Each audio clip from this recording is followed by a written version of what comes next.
Our mental seal, what we think and how we feel. Tony Rose. Text copyright Tony Rose, 2023. The moral rights of the author have been asserted, all rights reserved. No part of this book may be reproduced by any mechanical, photographical, or electronic process or in the form of a phonographic recording, nor may it be stored in a retrieval system, transmitted or otherwise be copied for public or private use, other than for fair use as brief quotations embodied in articles and reviews without prior written permission of the publisher. The information given in this book should not be treated as a substitute for professional medical advice. Always consult a medical practitioner. Any use of information in this book is at the reader's discretion and risk. Neither the author nor the publisher can be held responsible for any loss, claim, or damage arising out of the use or misuse of the suggestions made, the failure to take medical advice, or for any material on third-party websites.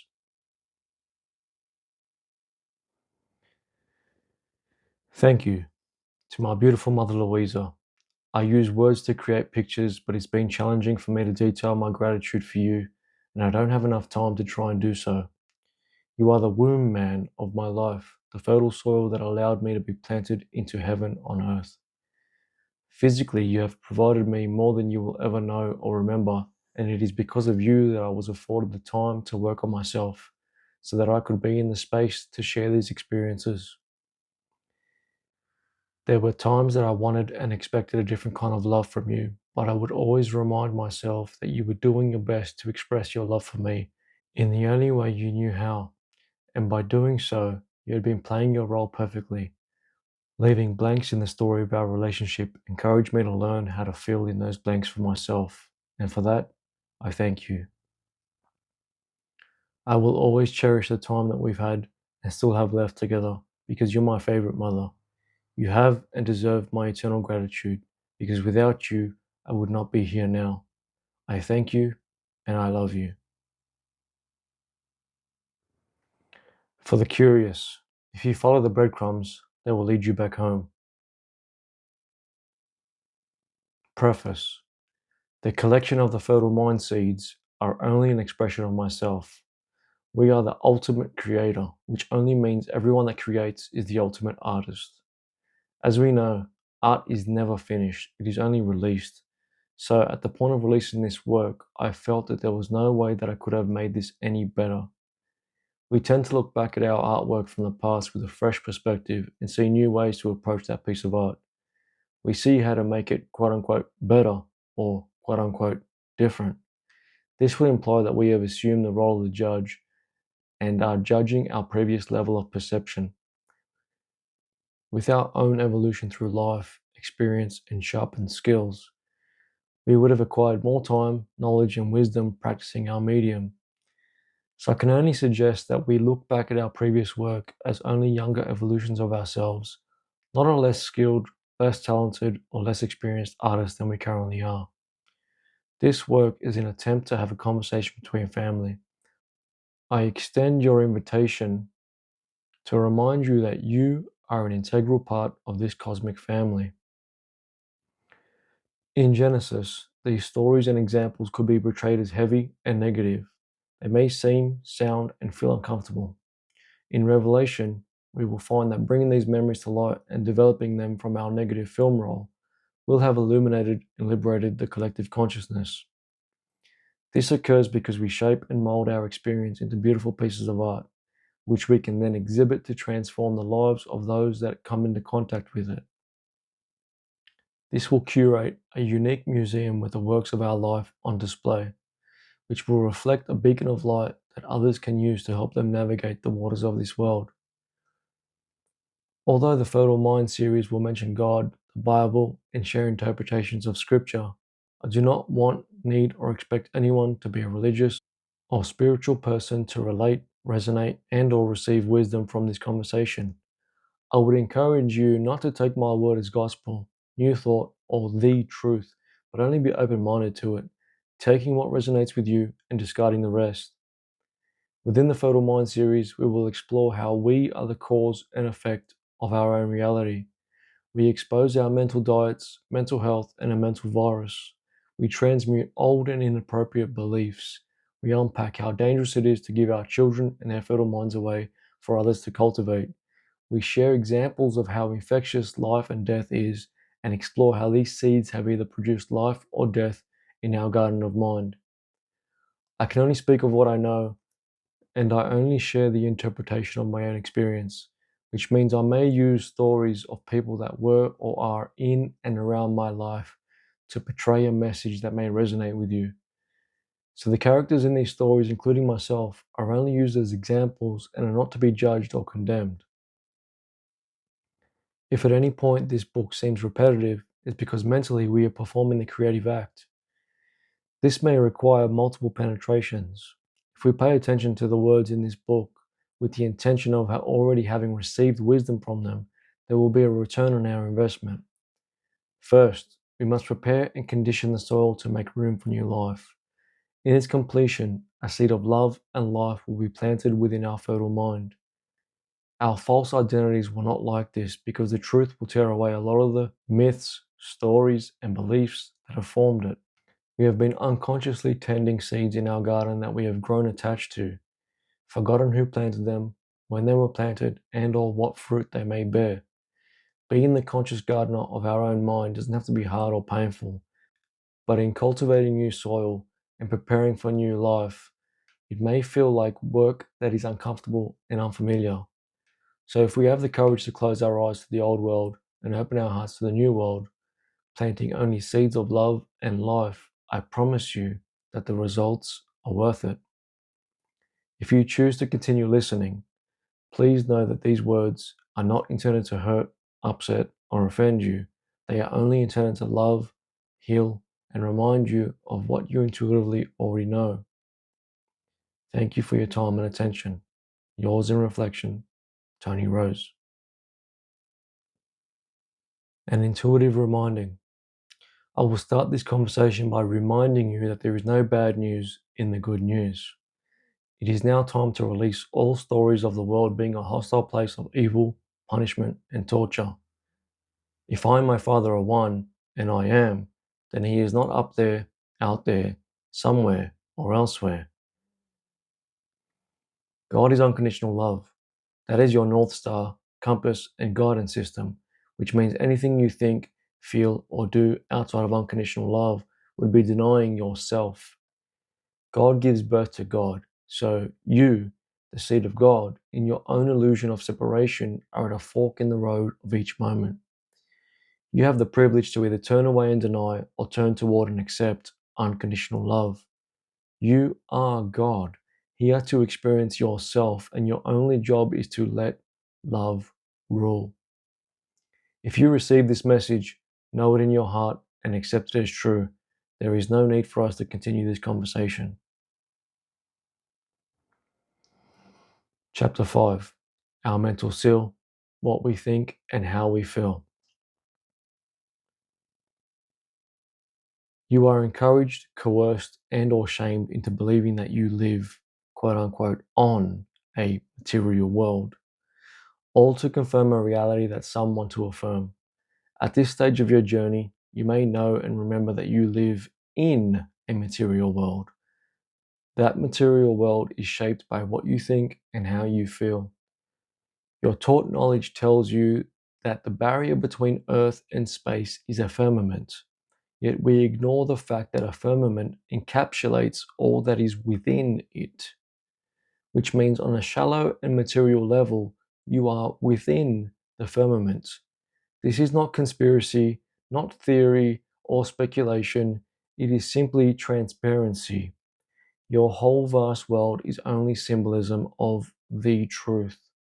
I won't waste your time and energy on the shape or stories of a quote unquote material world that we apparently live on. It's not round and it's not flat. It's a level playing field, and it's yours to shape and mold how you desire because you are the player and the potter. The Hebrew word for imagination is potter. Do you think it's a coincidence that the author of Harry Potter, J.K. Rowling, use this word as her main character's surname? Do you think it's a coincidence that a boy named Harry Potter lives within a world of imagination? He has quote unquote earthly parents that have adopted him, and they keep him and his power, the imagination, God, locked and hidden away from the world because of their own fear, shame, guilt, judgment, and condemnation. He attends a school of magic, life, learning institute for everyone, with other children, where they have to learn how to use and harness their power, imagination. Is it a coincidence that this story has resonated with billions of people? The question is why? Because although every individual may connect with their own characters in the stories, collectively we all intuitively know that we are the child in a school of magic, learning how to use and harness our own power. So, since it's all symbolism and you live within this firmament, I will only share the good news, encouragement, and the reshaping of this manipulated story. Because accepting this information that has been given to you without question, then defending that information by fighting and arguing with others over it is ludicrous. If you know anything about video game creation and development, you can see how the developers shape and mold the game world from a blank grid that is an empty plane of existence. There is no body, no thing, and no face. It is only an infinite amount of space. They render in buildings, trees, and mountains. They render in whatever they wish to experience with their character. After each pass, they render in more detail into the world that they want their character to experience. What is the difference between the quote unquote game world and the quote unquote open world that you physically experience? The cover of this book is a snow globe for good reason. If you focus your attention on the image on the cover, the quote unquote globe or glass would be the firmament, and within it is the whole vast world. Imagine if you told the trees that are within the globe that they lived outside of this firmament. They accepted the information and fought each other over this manipulation of information. Why would you tell them this story? Personal gain. But we say it's not personal, it's business. You have companies that profit from this story. It allows them to raise money through crowdfunding, receive government funding, and profit from lies. Meanwhile, the trees are so distracted fighting each other over this story that they become irrelevant and powerless. This keeps the trees consuming rather than creating. The life the trees give these stories continue to make these companies profit in a world that's competing for time and attention. This means the trees use all of their life force to consume and digest these stories, leaving no life force left to create with. Then you'd wonder why those trees are all walking around like tired and lethargic zombies. If you focus your attention on a pregnant woman, the womb would be the firmament, and within it is the whole vast world. Imagine telling the babies that they lived outside the womb for 9 months. They accepted that information without question, argued and fought with anyone that contradicted it. Naturally, they would believe the source of information because they expect and believe you have their best interest at heart.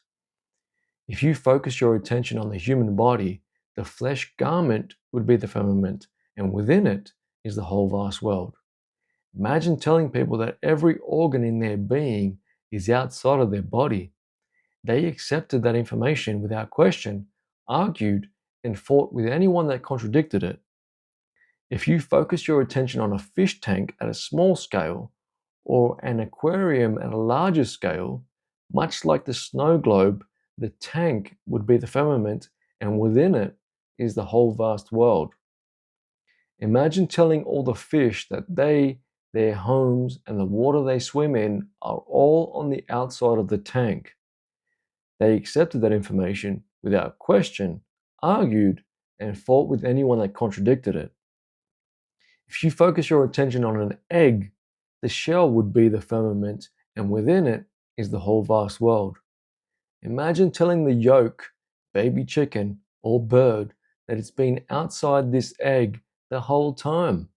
They accepted that information without question, argued, and fought with anyone that contradicted it. If you have ever seen a face, an apple, a building, a car, a train, a terrarium, a bubble, a light globe, so on and so forth, the firmament would be the external fabric that contains the whole vast world within it.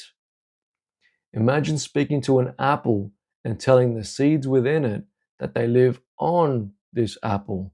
They accepted that information without question, argued, and fought with anyone that contradicted it. Imagine speaking to a lighthouse and telling it that it has been irrelevant all these years. You think that they're unable to communicate to boats until they've turned an apparent corner around a curvature of the earth? How would boats know which direction to go if they weren't able to see a lighthouse beyond and around a curvature? It's laughable. Do aeroplanes fly level in a straight line, or does the plane dip its nose during the entire flight to curve around the ball that you apparently live on? Some will say that the curvature is so large that you don't feel the plane doing that. Yet they can feel the plane go through turbulence and high winds. Imagine telling the pilot that their flight path must bend around a curvature of the earth. You would have to tell them that they must calculate when and how to land on a piece of land that is apparently spinning. If the land was spinning beneath them, wouldn't the pilot only need to ascend and hover like a helicopter? Wouldn't the pilot wait for the land beneath them to spin and then descend back down into their desired location? Someone will say the reason they don't do that is because it would take too long for the earth to spin beneath them. Others will say that it's not possible because it's spinning too fast for the plane to descend safely. Well, the helicopter already discredits that theory as it ascends and descends safely without the earth taking too long or spinning too fast beneath it. Yet we sit here, argue, and debate this complete nonsense and cover it up as conversation to kill time. Absolutely laughable. I'm not making this up. I can't make any of this up. The problem with these lies is that they have to be maintained, and everything in your reality discredits the lies. A lighthouse proves there's no curvature, whilst planes and helicopters prove there is no rotation. It is in fact so laughable and ignorant to believe such nonsense that we wonder why the truth hasn't slapped everyone else in the face, if it is in fact true. A fish that has lived underwater its whole life at no fault of its own is quote unquote ignorant to any other type of lifestyle. It couldn't even comprehend what life outside of its current circumstances would be like. It would be no surprise if the fish didn't even know or understand that it was in fact underwater, let alone be able to describe how to swim or what water felt like. It's natural, and this is their normal. This is how we are conditioned as people, fed lies to the point that they're so natural, it's your normal, and anything that contradicts it sounds quote unquote stupid and quote unquote alien. Imagine if pilots accepted this nonsense without question, then argued and fought with anyone that contradicted it. Unbeknownst to most people, pilots don't accept this nonsense because they're not taught it. The pilot's manual includes not having to compensate for any curvature or any rotation of the earth. This is not an argument, not a debate, and not even a question. There are videos, books, and documentaries all over the internet. They try to disprove the truth with controlled opposition. The truth affects their profits because these companies generate profits from their truth. It's only a narrative that makes companies profit. So they put actors who are quote unquote flat earthers on camera. They are either paid actors or simply happy to be on camera to quote unquote promote themselves. Their job is to look and sound like complete fools. This is to further cement the narrative that these flat earthers are weird, stupid, and it's all an attempt to discredit the truth. The rotation is so fast that we don't feel the earth spinning. As I just mentioned, helicopters stomp this lie out by simply existing and being a vehicle that someone is allowed to operate. When you drive a vehicle, do you feel the motion or are you not going fast enough to not feel it? When you're inside a lift, do you feel that motion or are you not going fast enough to not feel it? When you're on a bus, do you feel that motion or are you not going fast enough to not feel it? When you sit inside a train, do you feel that motion or are you not going fast enough to not feel it? When you're on a boat, do you feel that motion or are you not going fast enough to not feel it? When you're on an aeroplane, do you feel that motion or are you still not going fast enough to not feel it? Still not fast enough to not feel the Earth's rotation? When F1 drivers drive their vehicle and MotoGP riders ride their motorbikes, do they feel that motion or are they not going fast enough to not feel it? When jet pilots fly their jets, do they feel that motion or are they not going fast enough to not feel it? Vehicles on sea, land, or sky are mechanical, have no feelings, and simply work off data and physics. The operant power feels the motion and must calibrate to any kind of motion or resistance. Regardless of anyone's stories, opinions, or facts about the shape and rotation of the earth. It's laughable, yet people love to consume it, argue, and fight with each other over it. We look at computer generated images of a cartoon ball and accept the idea that someone took this photo with their camera. They know how ignorant it is to believe that, so they accept that these are the images coming from quote unquote satellites floating around. That's another business and only the narrative that the business pushes to make a profit. The people creating these images admit they use their imagination to create them. That means it's not someone with a camera. It's not someone with their iPhone looking through the window of a rocket. It's not a satellite that is somehow floating around but never crashing into anything that provided this image. It's a graphic designer. Did you know that centuries ago, the people of this earth didn't subscribe to the narrative of living on a ball?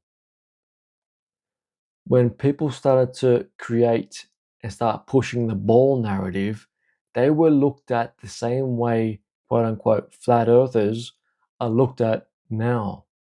Except now it's not a new concept that flat earthers are trying to create or push. It's a peeling back and removal of the fake concept that had covered the truth to make profit. Now we have the Sphere in Las Vegas. It's an immersive stadium that people sit inside and experience the event happening in front of and all around them with screens. You can even purchase tickets for the director's seat. It's a seat that's like looking through the director's lens. The truth is in front of your eyes. You simply choose not to see it. People will get so defensive about this and then tell me that this is all my opinion. Right.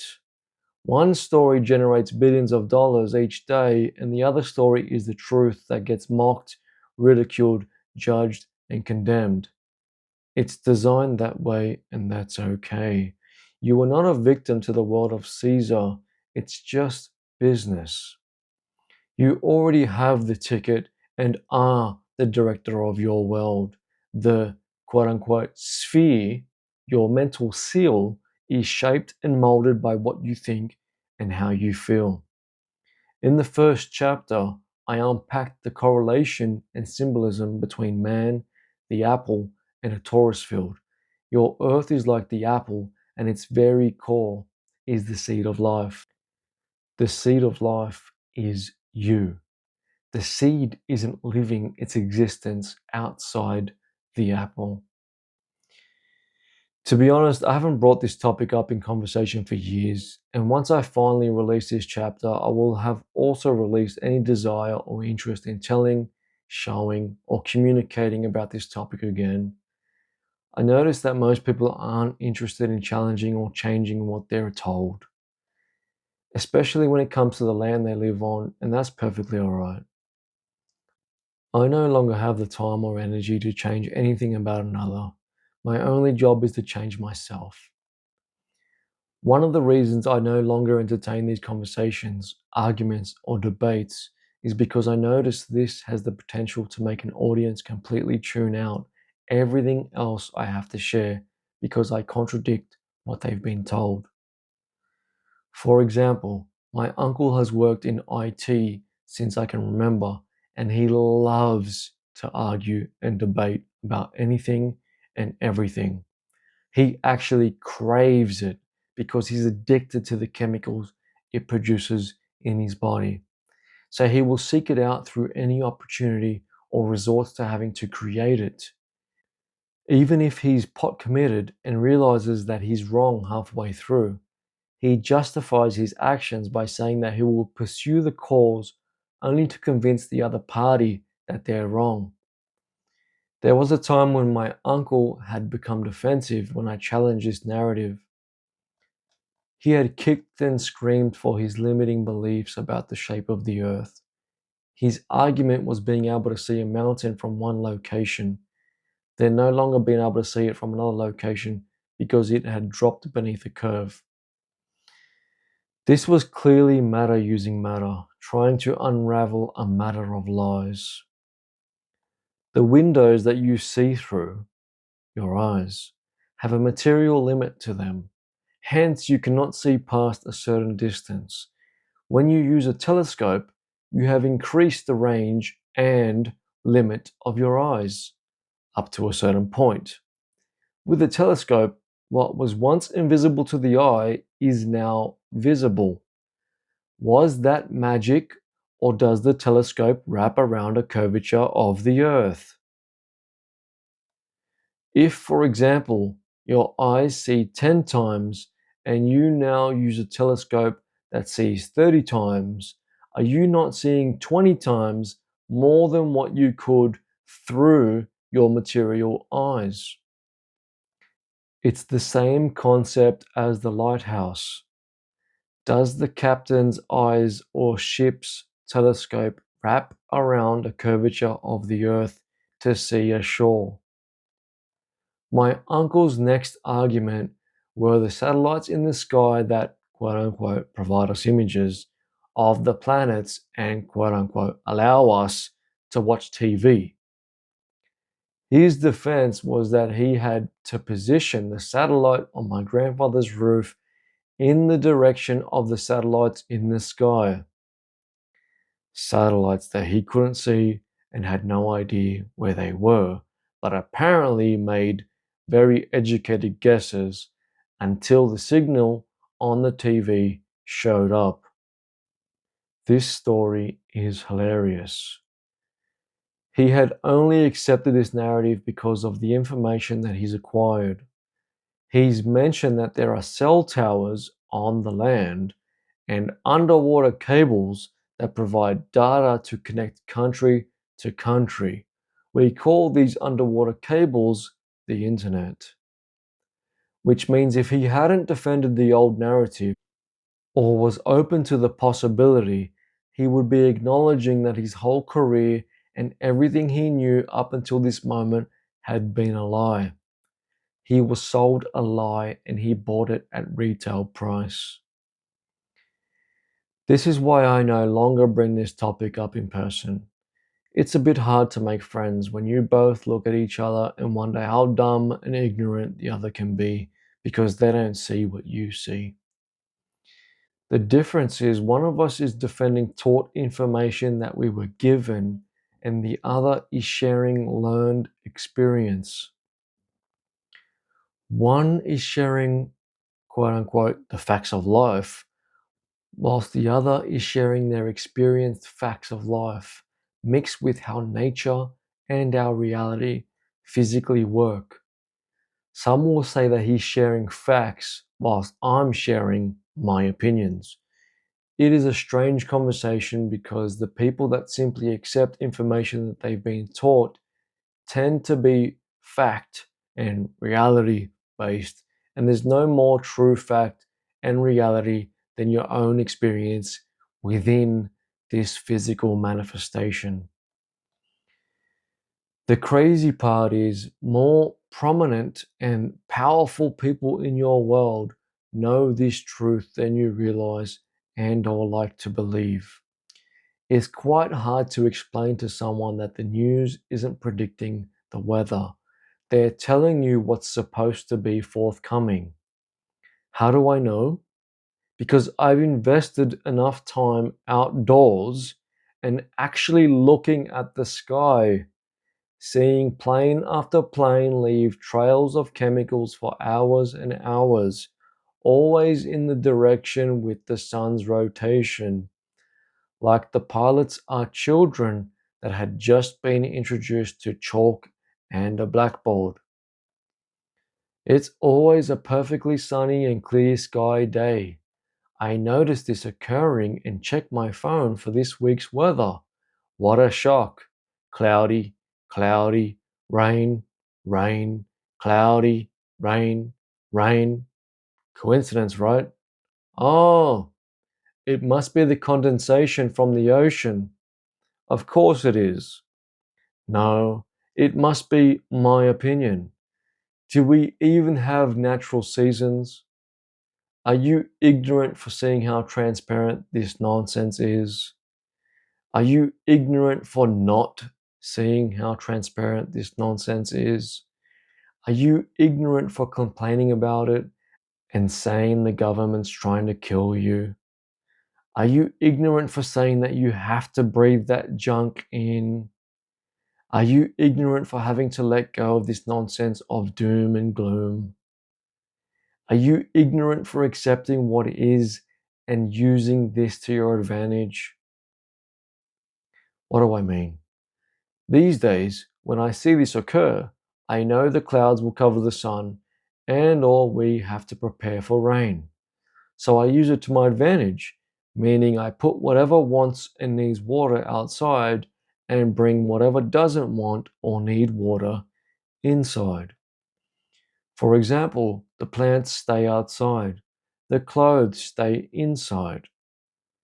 Instead of being the old man screaming at the clouds, these days I am grateful for the rain to wash and feed my garden, the gardens of others, and the farmers' gardens.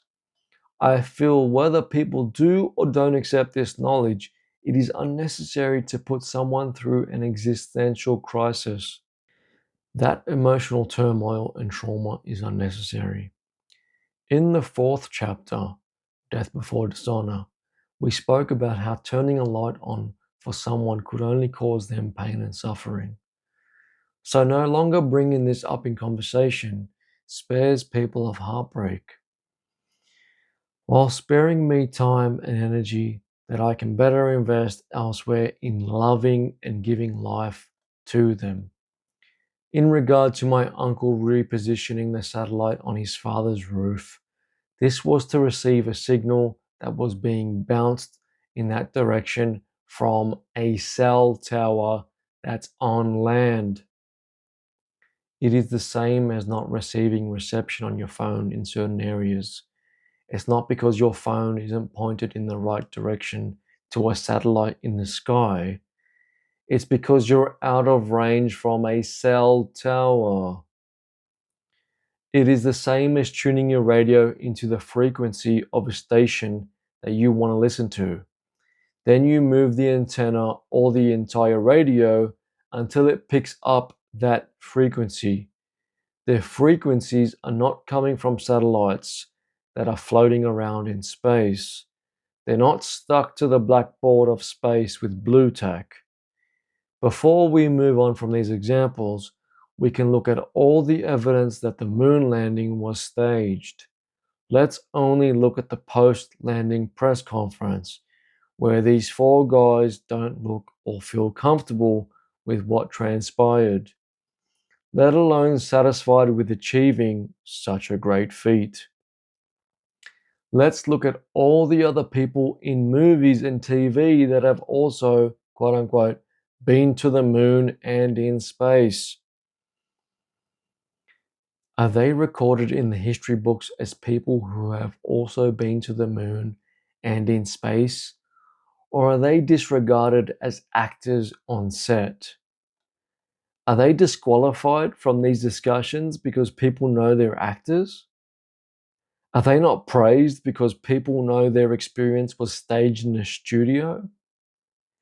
Imagine telling all the fish in the tank that four of them got on a rocket and left the tank to go visit the light source that is above the tank. Imagine if all the fish accepted that story, then they all celebrated, praised, and put these four astronaut fish on a pedestal, shaming and ridiculing any of the fish that questioned or saw through this story. Does your brain live on your skull? There is so much truth and evidence out there that it's almost impossible to deny it, but we still do. People will fight and defend this information till death.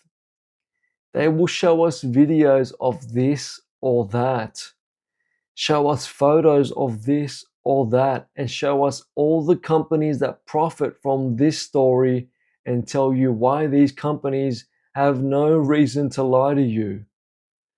All to confirm their story is true with some form of evidence, documentation, and information to discredit anyone that questions it. The story is so laughable that most people will deny its stupidity. It's not personal, it's business, and every business wants to be profitable. I know we like to believe in this story. We romanticize about it. We like to look up at the sky and believe that there's a whole world up there, out there, and elsewhere. You look up and want to believe that you can, quote unquote, escape or, quote unquote, leave this world behind. You can, but not whilst you're attached to this material body and identity. Some of us find comfort in that story, and that's all right. We even love to use the phrase, it's not rocket science, as if science isn't aware that it's being funded by manipulating information. If you want to know the truth, you can find it by flipping all the information that you've been given 180 degrees. So if you look up and think there's a whole world up there, out there, and elsewhere, the reverse of that is true. It's not out there, it's in you. The last place you ever tend to look, inside yourself. You are the astronaut of your own world. If you want to visit space, all you need to do is close your eyes. If you want to experience that mystical, unknown place that you call space, where worlds upon worlds exist. Close your eyes. You manipulate this story and others like it for profit, but the spiritual symbolism of this story is anything is possible. You can penetrate your mental seal and travel to other worlds. What world are you currently living in? On the symbolism of anything is possible, we said we were going to the moon and, quote unquote, we did. We said all we need to achieve this feat is the will to do it. And we didn't lie. We also didn't mention that the will to do it may be the entire lie that it occurred. On penetrating your mental seal, you penetrated the firmament with a rocket of your desire and traveled to a world where you are already the person you aspire to be. Cartoons, movies, pajamas, puppets, inflatable balls, desktop toys, and every other way to profit of this story aside, they, quote unquote, achieved what they said they would. Not literally or physically, but would it have been appropriate for people to hear, quote unquote, a powerful country say, guys, we tried, but yeah, this isn't possible. We can't, but yeah, anyway. Would that have given hope and inspiration to the people to tell them that the mighty USA couldn't achieve something? Close your eyes and experience the infinite space within you. Earlier, I saw a thumbnail for The Space Race, a documentary on Disney that came out this year in 2024. So the story continues and will continue for as long as someone can profit from it, uncovering the little known story behind the race to put the first black man into space. So this is a race thing now, a race of two kinds. What does it matter what color costume he's wearing? Well, if this silly story helps quote unquote black people feel more empowered, if it helps quote unquote black people feel that anything is possible, then that's okay. Because it's true, anything is possible. I wouldn't want to take hope and inspiration away from anyone, but I can already tell you the ending because it didn't and can't physically happen, even though they will show you that it does, did, or will. It's physically not possible. So, what is the purpose of this quote unquote race? Who is America competing against? Is it now creating a race against other races? Is America still desperate to be powerful and first? Do they want a moral victory, a distraction, a justification to push an agenda, a network obligation, another attempt to divide and conquer? The rotation of the sun and moon could also be used as evidence.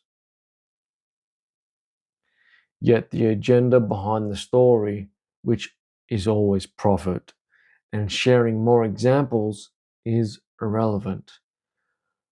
I am not telling you to let go of what you believe in. I only bring this topic up and share examples of it to acknowledge the symbolism behind all the stories are beautiful. Man or machine cannot penetrate and exit the firmament.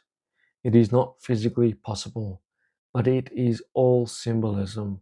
You can only do this mentally and spiritually.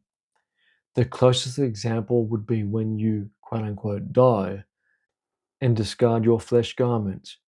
You must leave the flesh behind, as it cannot penetrate and exit the firmament. Your natural world is enclosed within a firmament, the earth's firmament. Your spiritual world is also enclosed within a firmament, your skull. When I wrote in the preface that these truths will be uncomfortable, I meant it. The truth sometimes is a bitter medicine that you need, but this medicine is not for everyone. You may be angry and or even embarrassed that you have believed such silly stories for so long.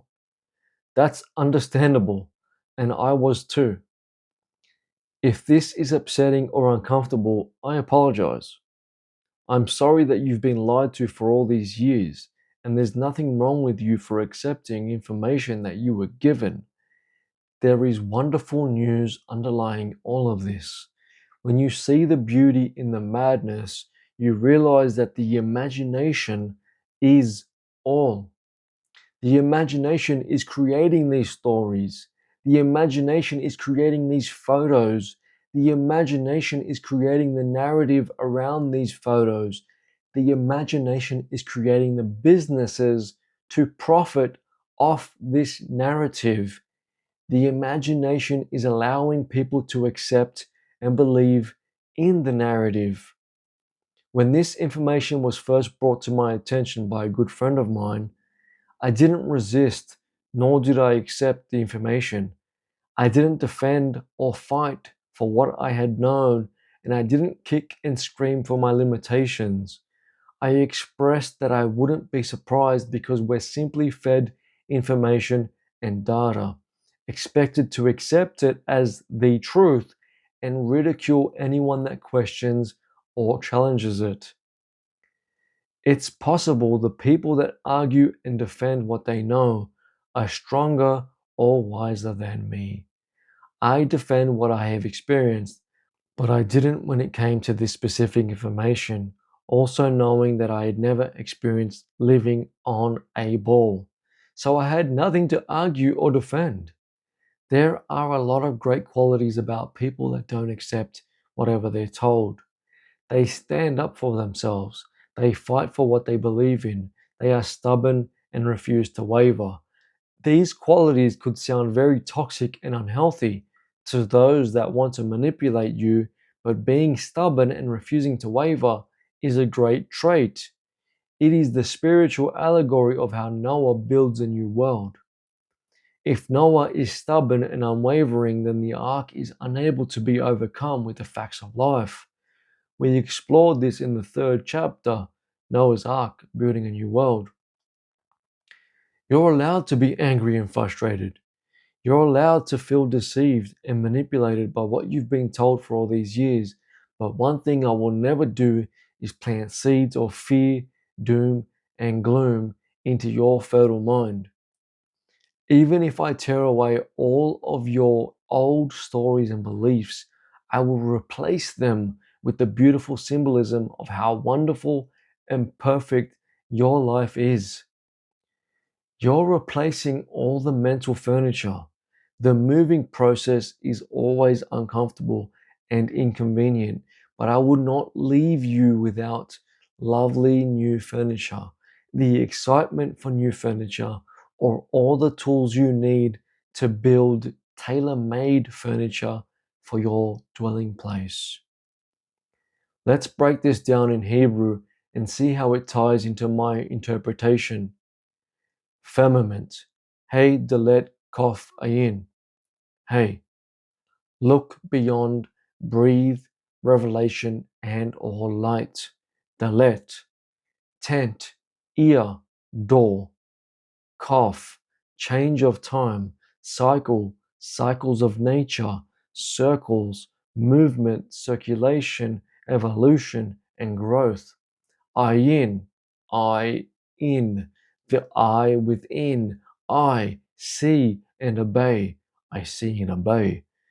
We could say that one translation is firmament, behold the tent of the eternal eye, which means the firmament is the tent of God. A tent is enclosed. Super simplified, firmament means container. You are within the container of God, but tent obviously sounds more appealing. A tent is more inviting. You feel like a respected visitor with the free will to leave rather than being a grain of rice trapped in a container. Firmament is mentioned in scripture as the firmament of heaven 17 times. Firma in Italian means sign, signed, seal, or sealed, and in Latin it means firm. Ment in Italian, Latin, and Greek means mind. The firmament is the mental seal. Funny enough, in Polish, firma means business. In French, ment means lies. I much prefer the mental seal translation, as we shape and mold our personal mental seal by what we think and how we feel.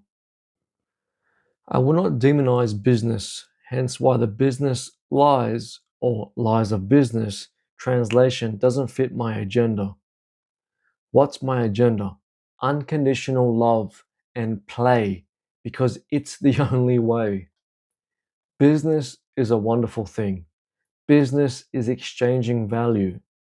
Don't demonize money or business. If we exchange bananas for value, would we demonize bananas for all the quote unquote evil of the world? Since the world is mathematical and follows the same perfect formula, we see this formula in sacred geometry. So either nothing has meaning or everything has meaning, which means the symbolism of that meaning can always be interpreted either in an appropriate or inappropriate way. Side note, this does not mean you're quote unquote not in sync with the universe when you don't see 333 or any other consecutive numbers. The word firmament was used 17 times. In numerology, when you reduce 17 by adding 1 plus 7, it equals 8. 8 is the number for resurrection and eternity. So, since the firmament is your mental seal, you have the eternal opportunity to pierce and break free of that mental seal like the rocket of desire. You resurrect yourself by changing what you think and how you feel. Take a moment to think about this rocket of desire and what other seals it pierces and breaks through. The symbolism is wonderful. Your mental seal is either the firmament of heaven or the firmament of hell. You form your mental seal through your perception, and you shape your perception by what you think and how you feel. Like the game developer, your perception shapes and molds the fabric of your mental seal. Your mental seal contains the whole vast world that you have constructed within it. You render in this person, that place, and something to experience. Your thoughts and feelings about those people, places, and things are used as fabric to thread the tapestry of your world. Some choose to form a mental seal around themselves of doom and gloom. Within their tent will be stories told of the doom and gloom to confirm the junk that they consume. They are unaware that they've shaped and molded their reality and have the power to change it. Upon remembering this innate knowledge, they refuse accountability because it allows them to feed an addiction to being the victim. That addiction allows them to feed another addiction to complaining. They are addicted to their addictions. This addiction feeds that addiction, and they're all addictive. Each thought, feeling, and emotion produce chemicals within the body, and they become addicted to those chemicals. It's a vicious cycle that spins them into being the victim of circumstance in a reality loop they apparently have no control over. A solution is to take all your taught information from the tree of death and flip it 180 degrees into experienced wisdom from the tree of life.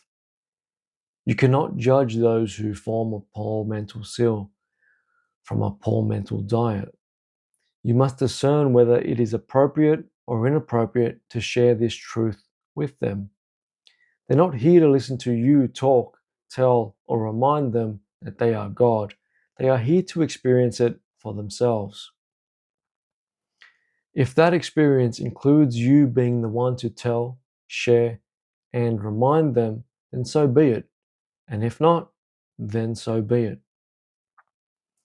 They do not need to read the Bible more, quote scripture, fast 40 days, or meditate 40 hours a week. They also are the Son of God, and the Son of God cannot do anything to get closer to or further away from his Father. If God is unconditional love, he doesn't care what shape you think the world you live in is. If God is unconditional love, he doesn't care if you can see through these lies or not. If God is unconditional love, he doesn't care if you read scripture or not. If God is unconditional love, he doesn't care if you can quote scripture or not. If God is unconditional love, he doesn't care if you fast or not. Again, if you flip the information 180 degrees, you will face the truth. If in the natural world, meditation is something that you must set a time for, then meditation is what you are always doing. You are meditating throughout your entire day, but typically on things you say that you don't want to experience. This isn't to judge or condemn any of the meditations, people using meditations, or teachers sharing meditations.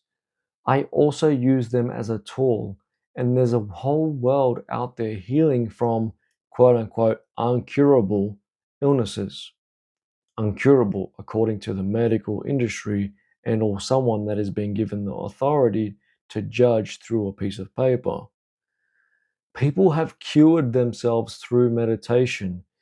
So when teachers like Dr. Joe Dispenza teach you how to set time aside for it, it's to make time for yourself and consciously meditate for an allotted time rather than unconsciously meditating throughout your entire day upon all the nonsense. In the second chapter, What is Love? I shared techniques to commune with your heart. I shared these with my students whilst teaching private boxing sessions. During our first meeting, another seed was meditation. The word, what it actually meant, and how powerful it is. We started and ended our sessions with a meditation, as it was the best form of recovery. The initial meditation was a recovery for their mind from being out in the open world. Now having to be present in the gym with me for an hour, the meditation that we finished our session with was a recovery for their mind and body. This was an opportunity to completely rest and recover prior to heading back out into the open world. Upon first meeting, I would ask them what they know about meditation, if they have heard the word before, and if they have ever done it, albeit knowing that we all meditate all day and every day. After listening to their experience with the word, I would explain that meditation means to become familiar with, which means whatever I focus on, I am meditating on. So if I'm focusing on the tattoo on my hand, I'm meditating upon the tattoo on my hand. If I am looking at the color of your eyes, I am meditating upon the color of your eyes, which means I am becoming familiar with the color of your eyes. Becoming familiar with something implies building a relationship with something. It is known and now part of the family.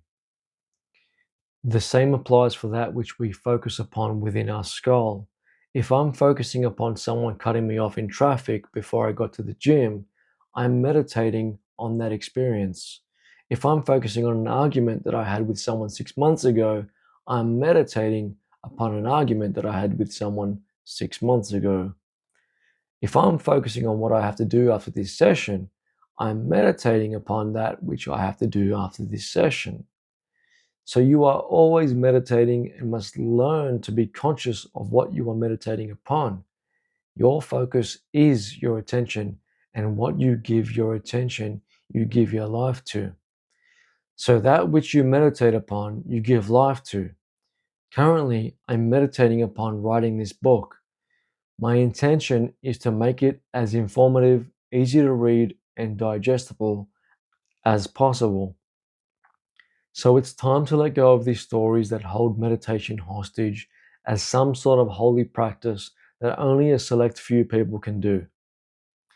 If God only cared about his holy children and their holy acts to get closer to him, that would imply a God of judgment and separation. That is a conditional love. If I and my Father are one, and I believed that I needed to fast to get the approval of my Father, then I would only be fasting to get my own approval. So the question is, why would I need my own approval? We are trained like dogs on a track trying to catch a fake rabbit. We're positioned in a vicious cycle to entertain others so that they can make a profit. It doesn't even make sense. We're fed nonsense, accept this nonsense, and make sure to scratch anything that gets in the way of this nonsense. The rabbit is not real, Alice. Neither are the stories you're told and refuse to let go of. How do you know the rabbit's fake? By no longer chasing it. You won't have to wait long because it's part of the loop that you're stuck on. When it comes back around, you will notice that it isn't running away from you. It's designed to keep you busy for someone's profit. Some use the fake rabbit as the analogy for the goal in life that they're chasing. If that helps them get through life and it works for them, perfect. How do you position yourself out of this vicious cycle?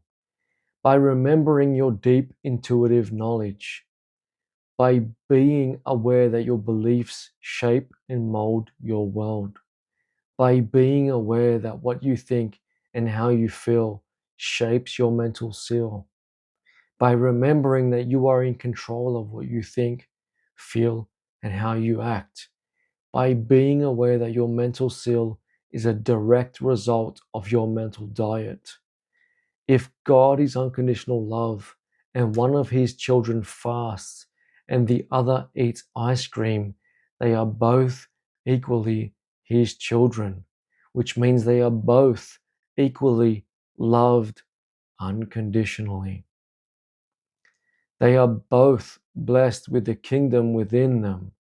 The difference in these children is one is experiencing his life and the other thinks he must do something to achieve or receive his life. The next difference will be their mood, what they think, and how they feel.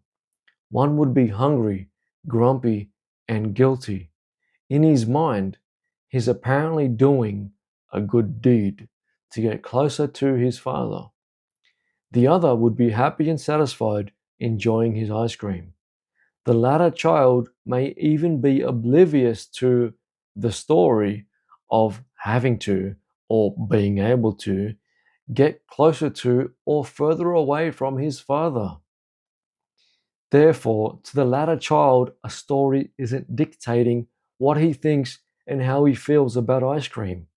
There is no guilt, shame, or judgment within him that he is committing a sin for eating and or enjoying an ice cream. If the kingdom is within, what can you do outside of you to build, achieve, or receive the kingdom? If the kingdom is within, why are you doing anything with this outer man to build, achieve, or receive the kingdom?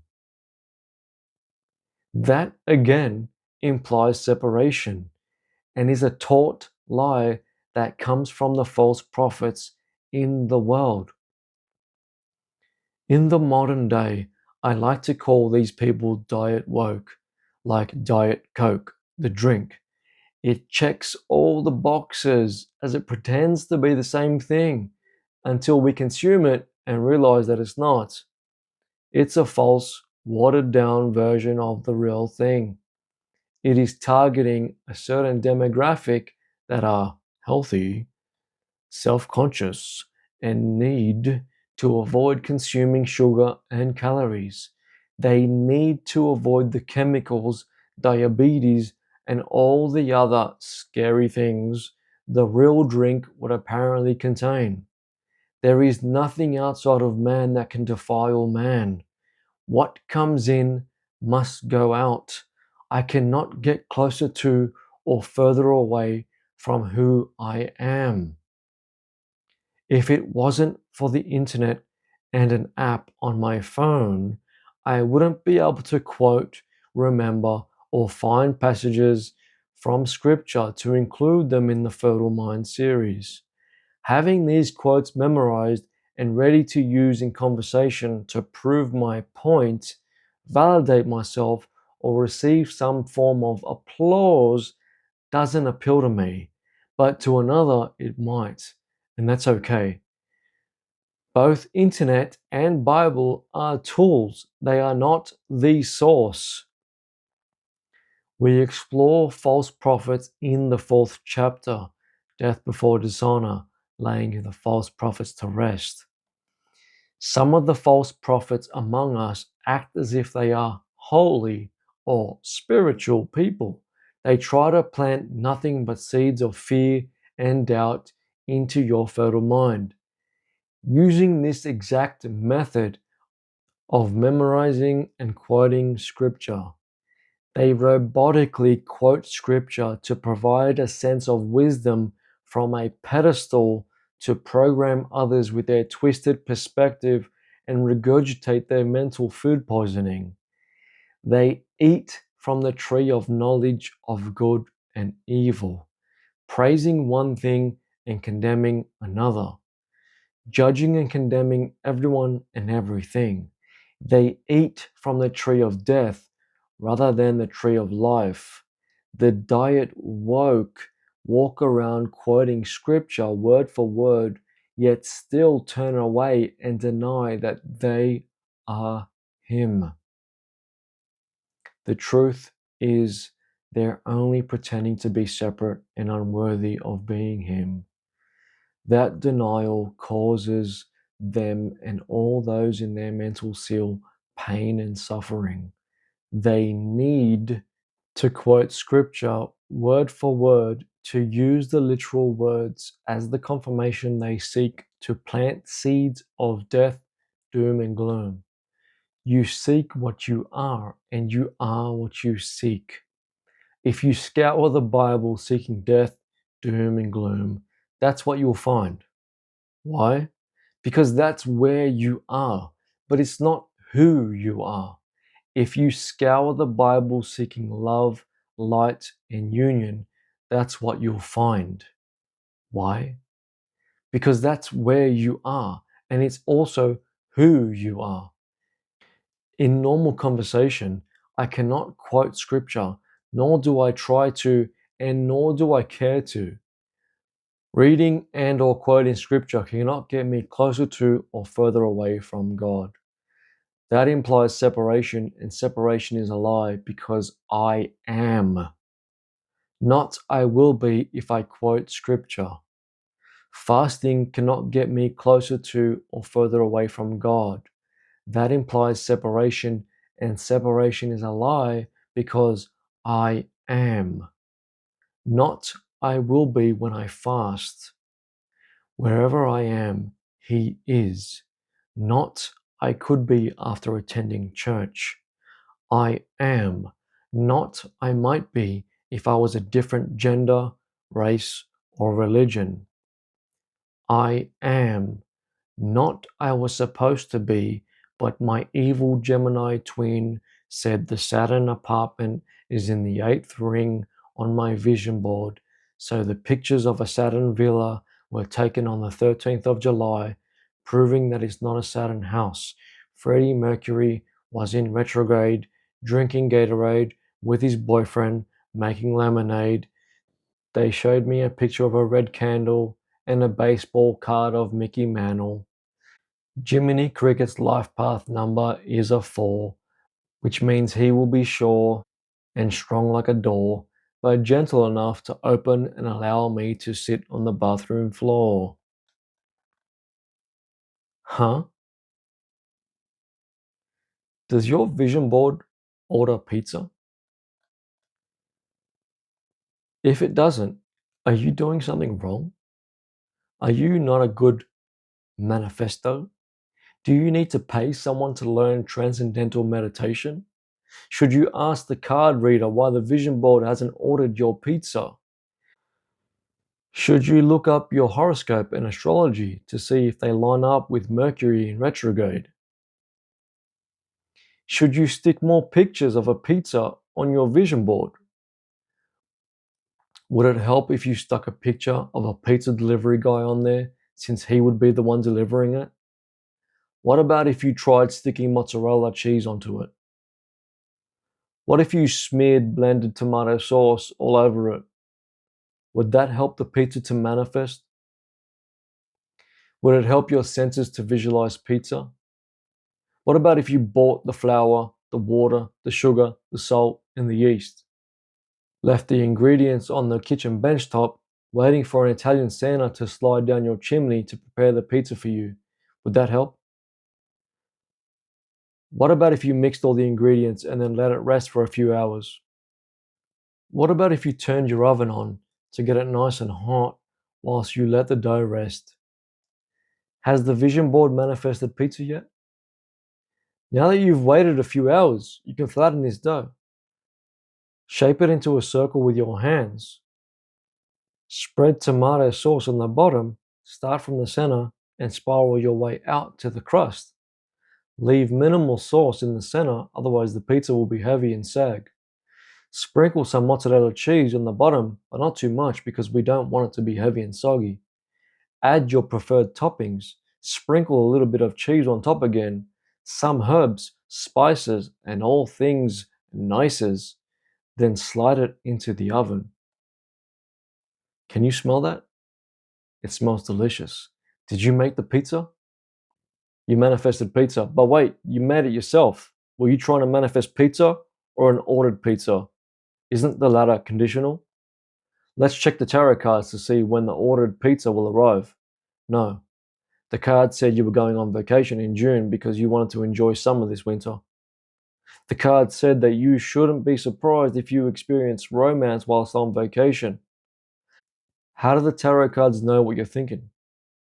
They must know you personally. So whilst you wait for the vision board to order a pizza, let's do some medium work because I can speak to those that have passed. I'm suddenly hearing something from a woman that's related to you. Her name starts with an M. Mary? Melissa. If you're reading this book, are you related to a Mary, Melissa? Maria. Yes, Maria. Perfect. How is she related to you? That's my grandmother. Oh, wonderful. Marie is telling me that she left you a piece of jewelry. Oh, yes, she did. Oh my God, he's actually speaking to my grandmother. Marie is telling me that you no longer wear the jewelry. Is that correct? Oh, yes, I haven't worn it in years. She's asking me why you no longer wear that piece of jewelry. Do you feel like you need permission to wear it? I'm not sure. Yeah, I guess so. She wants you to know that it's okay for you to wear it. She left it for you to enjoy. Oh my God, thank you, I will. Wow, that was intense. Maria is a real sweetheart. How did I do that? How did I know she left you jewelry? How's your pizza coming along? Did the vision board order it yet? Should we order the pizza ourselves because I'm hungry and after all that mediumship? Wait, we have your homemade pizza already in the oven. Ding! Your pizza is ready. Oh, look at that. Your pizza manifested. It's magic. What if you didn't want to go through the whole process of finding and buying the ingredients? What if you don't want to go through the process of making it yourself and waiting for it to cook? Could you pick up your telephone, order the pizza of your desire, and have it arrive within the hour? Was it the pizza of your choice? Did you eat it? Interesting. It must have been the vision board that helped you manifest it. It's magic. How is your check from the universe doing? Is it still in your wallet? You haven't cashed it yet, huh? What are you waiting for? Who are you waiting for? The universe to send you another one? The universe to send you a real one? I thought the aim of this game was to act like this check from the universe is real. If it's real, why would you walk around with an uncashed check in your wallet? Do you ever question these details? Or do you accept all the information from the false prophets across all of these platforms? They're on all forms of media telling you what you should or shouldn't do to manifest your dream life. Don't be fooled. They're diet woke. They're only content creators, and some are using the niche of spirituality to make a profit. It's business. That would be an appropriate time to use the Polish and French translation of firmament, the lies in business. If I had $1 million check in my wallet, I can assure you that I wouldn't continue to walk around with it sitting in my wallet. I also would not have waited long after receiving it before cashing it in, and neither would you. My love, it is time to let go of this nonsense. Let go of all these false idols, false prophets, and false powers outside of you. I know the obvious truth is tearing away all the false idols you love, enjoy, or are addicted to. All the cute and adorable things you get to share, play with, and talk about with your friends and family. All of these ideas that people use to make you buy into so that they can make a profit and pay for their lifestyle. It makes conversation. Otherwise, there would be nothing to talk about. I know and I understand. If you follow the breadcrumbs, they will guide you back home. If you want the check to be real, how would you feel about walking around with that kind of money in your wallet? Honesty is key. Would you feel a little anxious and worried about having the check in your wallet? Would you feel a little paranoid? Does receiving a check even feel natural to you? How would you feel? You're allowed to feel these emotions. Your whole experience here is to feel emotions. Stop demonizing them by trying to be a happy, positive fairy. Even Tinkerbell felt her emotions. Instead of affirmations, how about we express confirmations? I feel anxious, but that's not who I am. So when you feel emotions rather than claiming to be the emotion, I am anxious, revise it into I feel anxious. I suggest that you don't put no's or nots in front of them as your brain does not comprehend it. What do I mean by that? I'm glad you asked. Saying I am not angry has the same effect as saying I am angry. Your brain does not comprehend the no's and nots. So by saying I feel angry or I feel scared, rather than claiming to be the emotion, these statements would not be vain repetitions.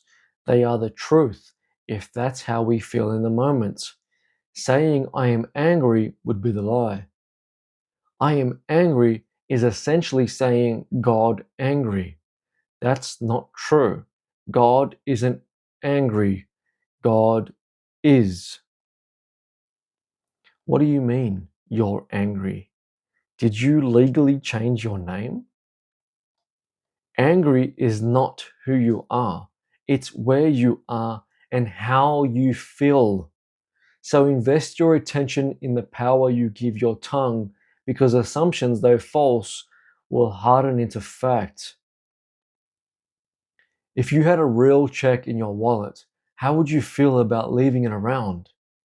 If you had that kind of money in your wallet, where would you leave your wallet at night when you slept? Would you feel comfortable having this check in your wallet? If you believe that it's real, cash it. But how? It's not real. If you say so, but if you say so, it's because you believe so. And if you believe so, it's because you repeatedly thought so. Assumptions, though false, harden into fact. So you never believed it was real? No wonder why you didn't receive the money from the universe. If you believe that it's real, cash it now. Can you feel it real? Can you go back to the questions above and truly answer them? If imagination precedes the natural world, can you cash the real thing in your imagination? Which bank did you go to? Does your bank even have a physical location? If not, where did you cash the check? Did you do it at the post office? Did you mail it directly to the bank's head office? If you did go to a physical location, did you go to your usual branch where you feel safe and secure? How did the cashier greet you? Was it the usual cashier? Did they recognize you? Were they happy for you? How did you feel walking out of those doors? Were you satisfied? Were you relieved? Were you excited? Were you anxious? Did you start thinking about the people that might start asking you for money now? Did you breathe in that wonderful air as you looked around with joy and relief walking back to your car? Too many questions? Too many details? Being honest is key. It's great self awareness. So, if that's getting too specific for you, let's keep it simple. Be honest with yourself. If too many details are throwing you off the feeling of the wish fulfilled, let go of all the details or the need to have all the details. You can go more general. Since everything has been taken care of, how do you sleep at night? How do you wake up in the mornings? How do you now react to the challenges of life? How do you treat the people in your life? Do you treat them any different? Do they treat you any different?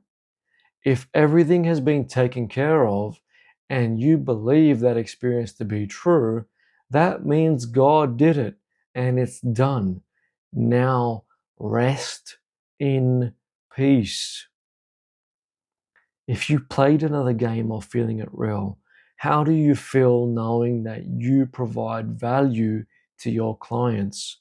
How do you feel receiving compliments, reviews, and testimonies about how your products or services have changed lives? How would you receive them? Letter, email, text? Can you imagine receiving them in that way? How do you feel knowing that your clients pay you to provide them value? We are all exchanging value in some way, shape, or form. Whether the value is money, material possessions, labor, time, and or attention. How do you feel drinking your cup of coffee in the morning? I don't care if you drink coffee or not. Replace the word coffee with banana bread and revise the question to eat if you must. Do you drink your coffee before, during, or after reading your testimonies? How do you feel knowing that you get paid to do what you love? You don't need to fill in all the details. Since you get paid to do what you love, do you drink your coffee the same way? Is it only another cup of coffee? Would you drag your feet to start your day? Are you more present with your coffee? Do you look forward to enjoying your coffee? How do you get out of bed in the morning? Since you get paid to do what you love, are you excited to get out of bed? If people know, value, and care for you, how does that feel? Do you go to bed at night satisfied from completing the work that you love to do? Do you go to bed excited to wake up in the morning to do it all over again? How do you feel now?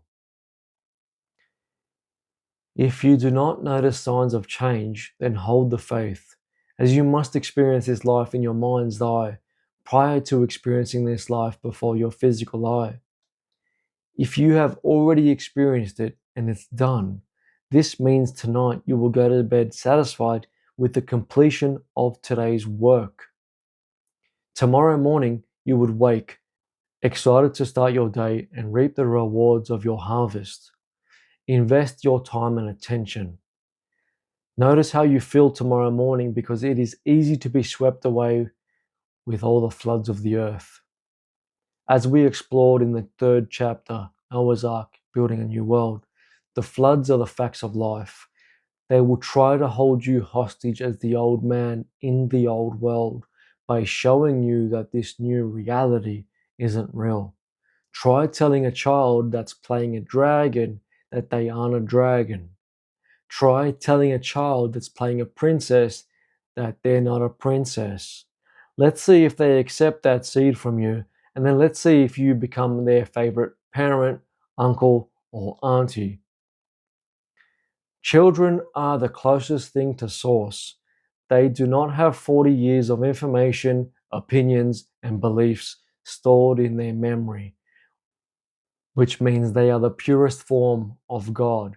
So their deep intuitive knowledge is stronger than the adult that's been disconnected for years. Yet we discipline them for trivial nonsense, like when they don't put their shoes on, like we apparently know what's better for them than they do.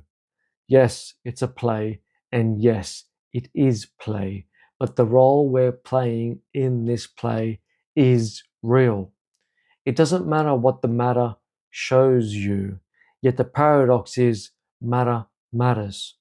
It's a direct result of the character that you have been playing and proof that you have always manifested the life of your desire, only unaware that your time and attention is taken as desire and birthed into your reality.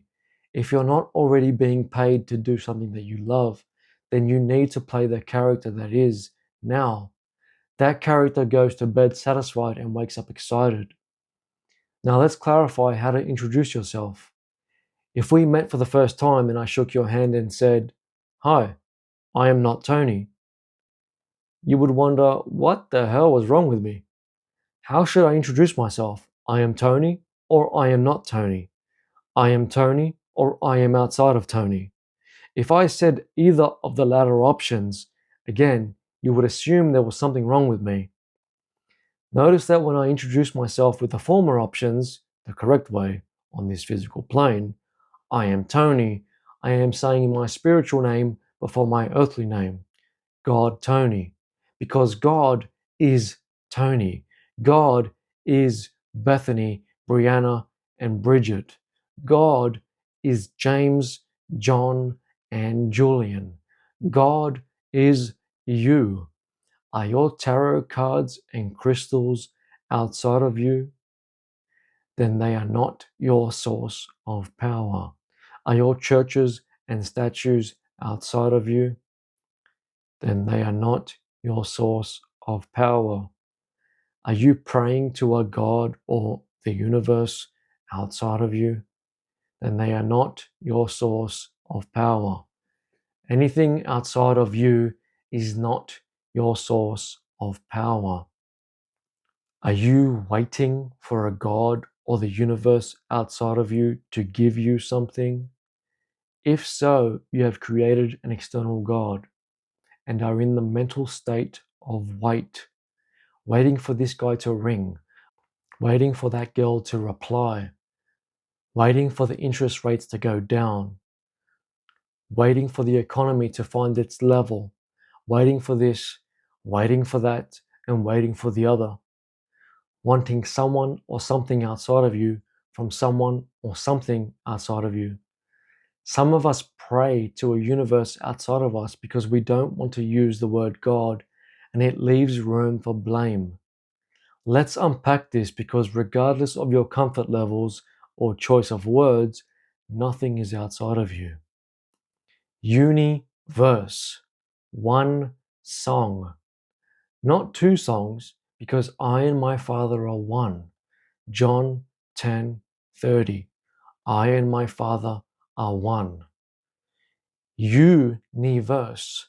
It is you, because the whole vast world is within you. You inverse. It is you inverted. You in reverse. It is your mirrored reflection. You in verse. It is you in song. You in song. It is you in harmony. Yes, I am that I am, and so are you. It is your birthright. Claim it.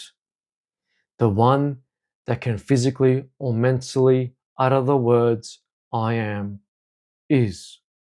Yet when in denial of this truth, the false prophets utter these words in complete resistance.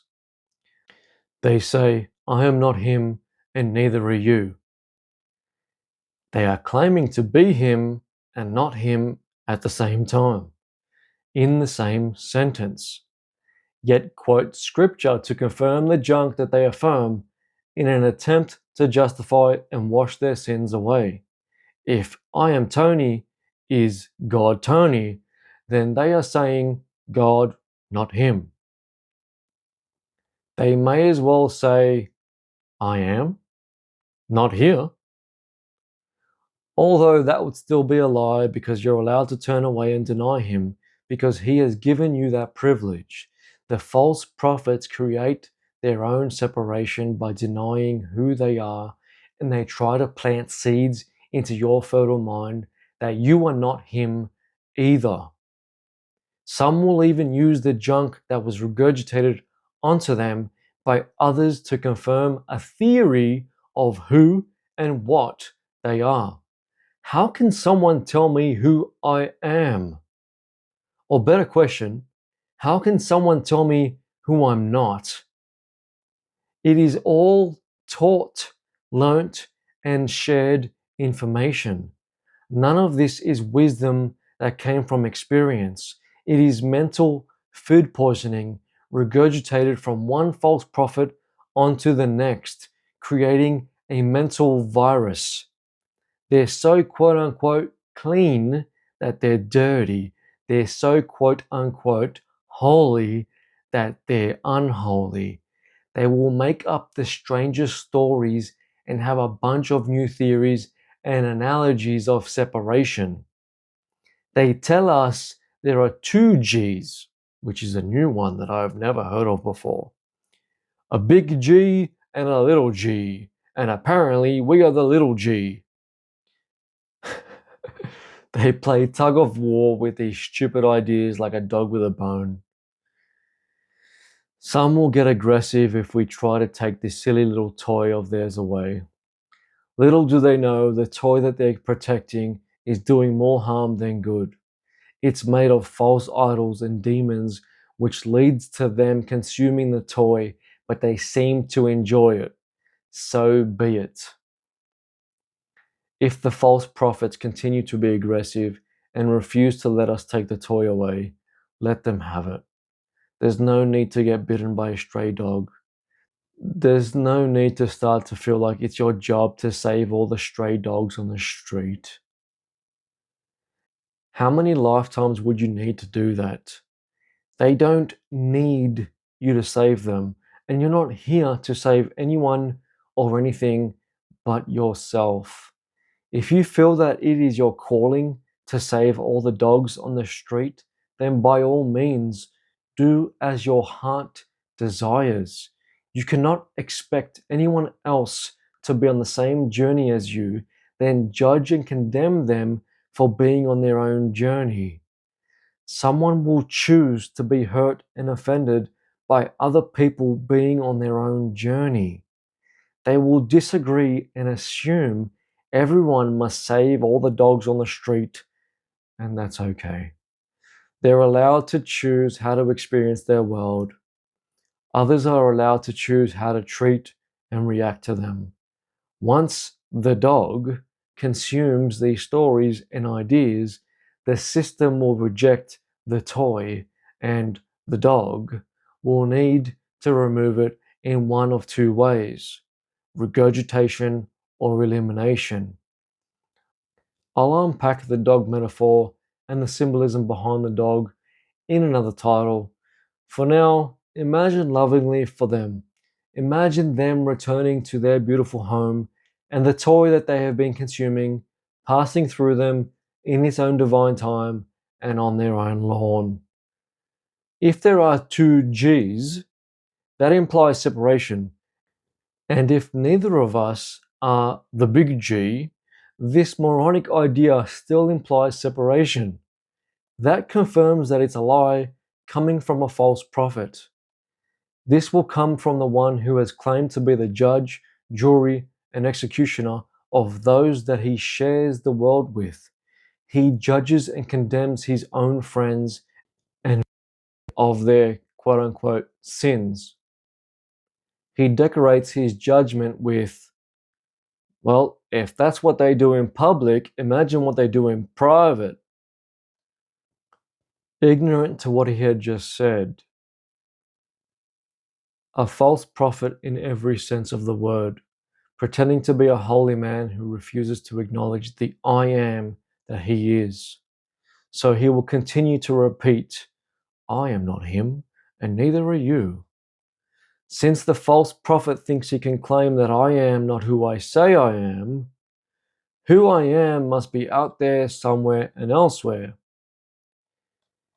So if that was true, then I should introduce myself as I am not Tony. None of those locations imply that I am. That itself confirms it's a lie. I am here, and here I am. You say you're not him? If you say so. You can lie to yourself, but you cannot lie to me. You say so because you believe so, and you believe so because you continue to think so. So those repeated thoughts turned beliefs shape and mold your mental seal. Your mental seal can be hardened into the bars of a prison that you have formed around yourself. You desperately hold on to those bars, albeit illusory, because you believe them to be real. So if you wish to be free of this prison that you've created for yourself, you must let go of the bars that you are holding on to. You have the privilege to turn away and deny. The problem occurs when the child in denial turns to another and says, I'm not him and neither are you. In this experience, this claim of his was about to turn me into the demon that he believes exists. Do not try to accuse me of anything or paint me as a liar. We have now crossed a line with no return. It is one thing to deny who you are, it's another thing to try and deny who I am. How can anyone outside of me tell me who I am? You can imprison yourself all that you wish, but do not dare try to imprison me or anyone else. The worst part is I was the only one to blame. He was my guest, and I accepted his offer to visit me. As much as I love talking about these topics, I did not expect our conversation to go down this direction. I was expecting to have a few drinks and enjoy a light and playful conversation. I didn't want to be rude and offend my guest. I didn't want to abruptly cut the conversation off when it first started. I was being as polite and respectful as possible when telling him that he clearly has no idea what he's talking about. Unbeknownst to me, I welcomed the false prophet into my home. I opened the door to him and his mental virus, only for him to try and poison the well and encourage me to drink from it. If it wasn't obvious, I cared more about my guests' feelings than I did about my own. I cared more about being a good and respectful host than removing a parasite from my home. There I was, trying to be polite, empathetic, and compassionate, whilst wasting my time and attention with someone who clearly didn't care to be polite, empathetic, or compassionate toward me. He could care less about me, my time, or my attention because he simply needed to regurgitate a mental virus and remove a parasite from his system. The sheep will fear the wolf their whole life, only to be led to slaughter by their shepherd. This false prophet used the Bible and quoted the literal words of Scripture to lead any sheep that would listen to slaughter. The parasite needed a host, and I hosted it for a few hours, so there's no one to blame but myself. Prior to meeting, I received clear internal guidance that it may not have been the best idea. Based on some of the conversation that we had exchanged, I thought I might be making excuses to not hang out, reconnect with someone from school, and or socialize with someone quote unquote new. So one night when he asked if I was free, I invited him over. I made my guest aware that he was judging and condemning everyone and everything they did. I expressed that we are not the judge, therefore we cannot judge but should only discern. He told me that they are the same thing. They mean the same thing, and that the scriptures tell him to judge. Sure, judge righteously. If you want to take the literal words and assume that it is a book about death. It also speaks of rape, murder, betrayal, theft, fornication, life, and death. It's great news that my guest had finished high school, went to university, has written a thesis regarding scripture, and is supposed to be a lot more educated than me. When it comes to God, scriptures, and language studies, judgment and discernment are not the same thing. In simple terms, judgment is right and wrong, good and evil, whilst discernment is appropriate and inappropriate. Let's unpack them and use them with an example. Is sexual intercourse good or evil, right or wrong? Depends on who you ask and the situation, right? Is sexual intercourse appropriate or inappropriate? Depends on who you ask and the situation, right? In terms of judgment, although we are not the judge, someone somewhere will tell you that sexual intercourse is either good or evil. They may try to prove their theory by sharing some piece of information or quote-unquote evidence they claim to have. In terms of discernment, it's situational because it could be both. There are times when it is appropriate and times when it isn't.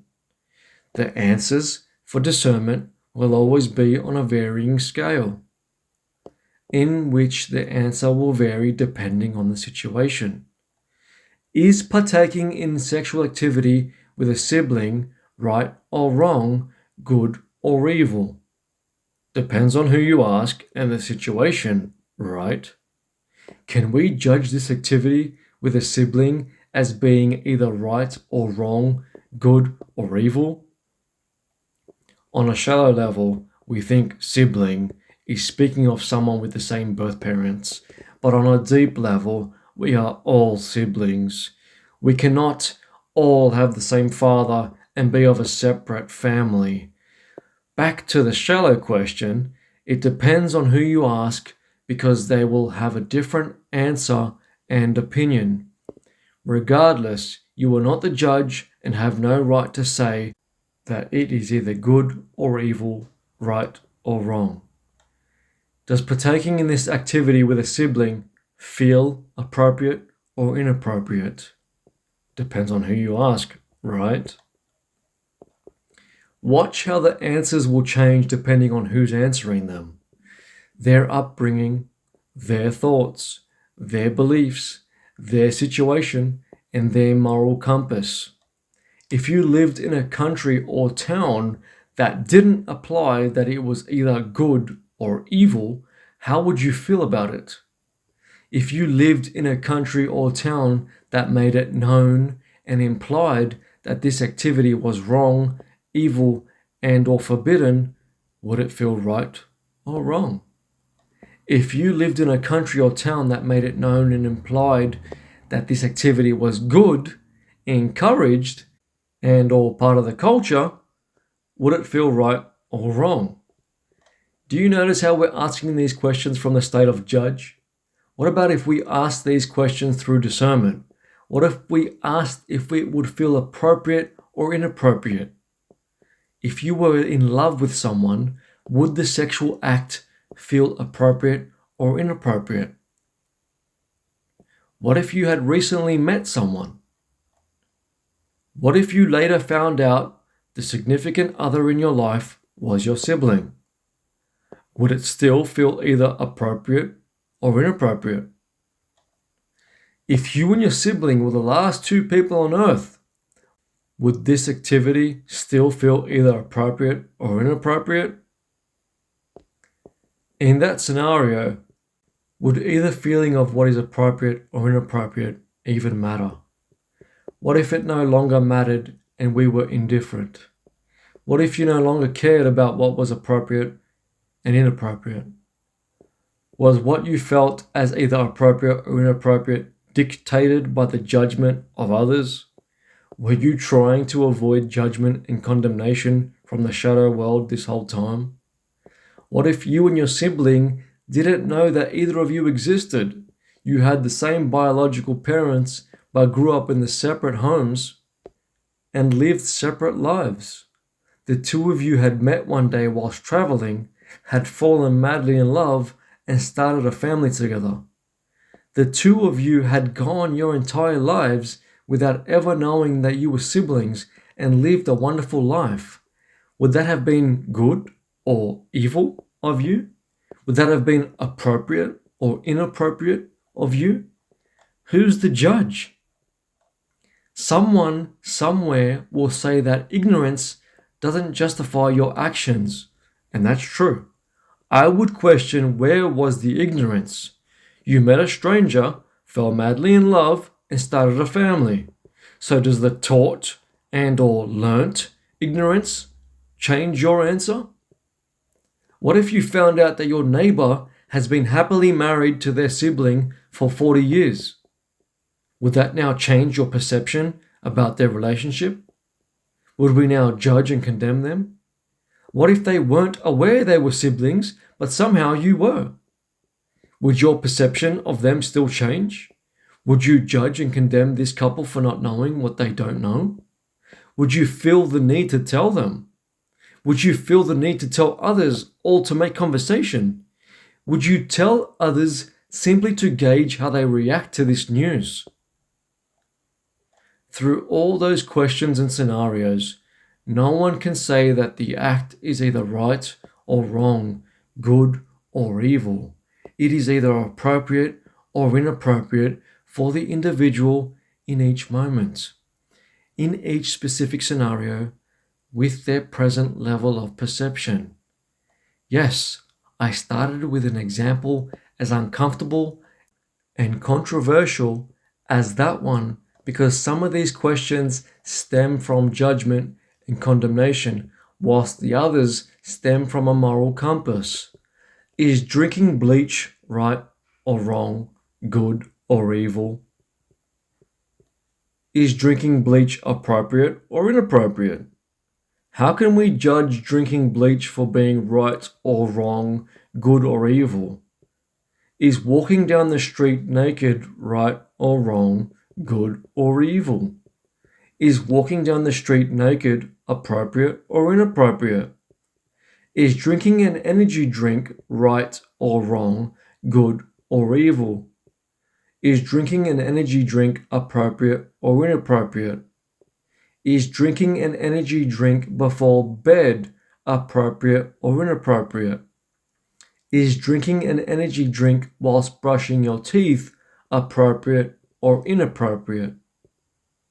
Is drinking an energy drink because you feel like it appropriate or inappropriate? Is drinking an energy drink because you are tired appropriate or inappropriate?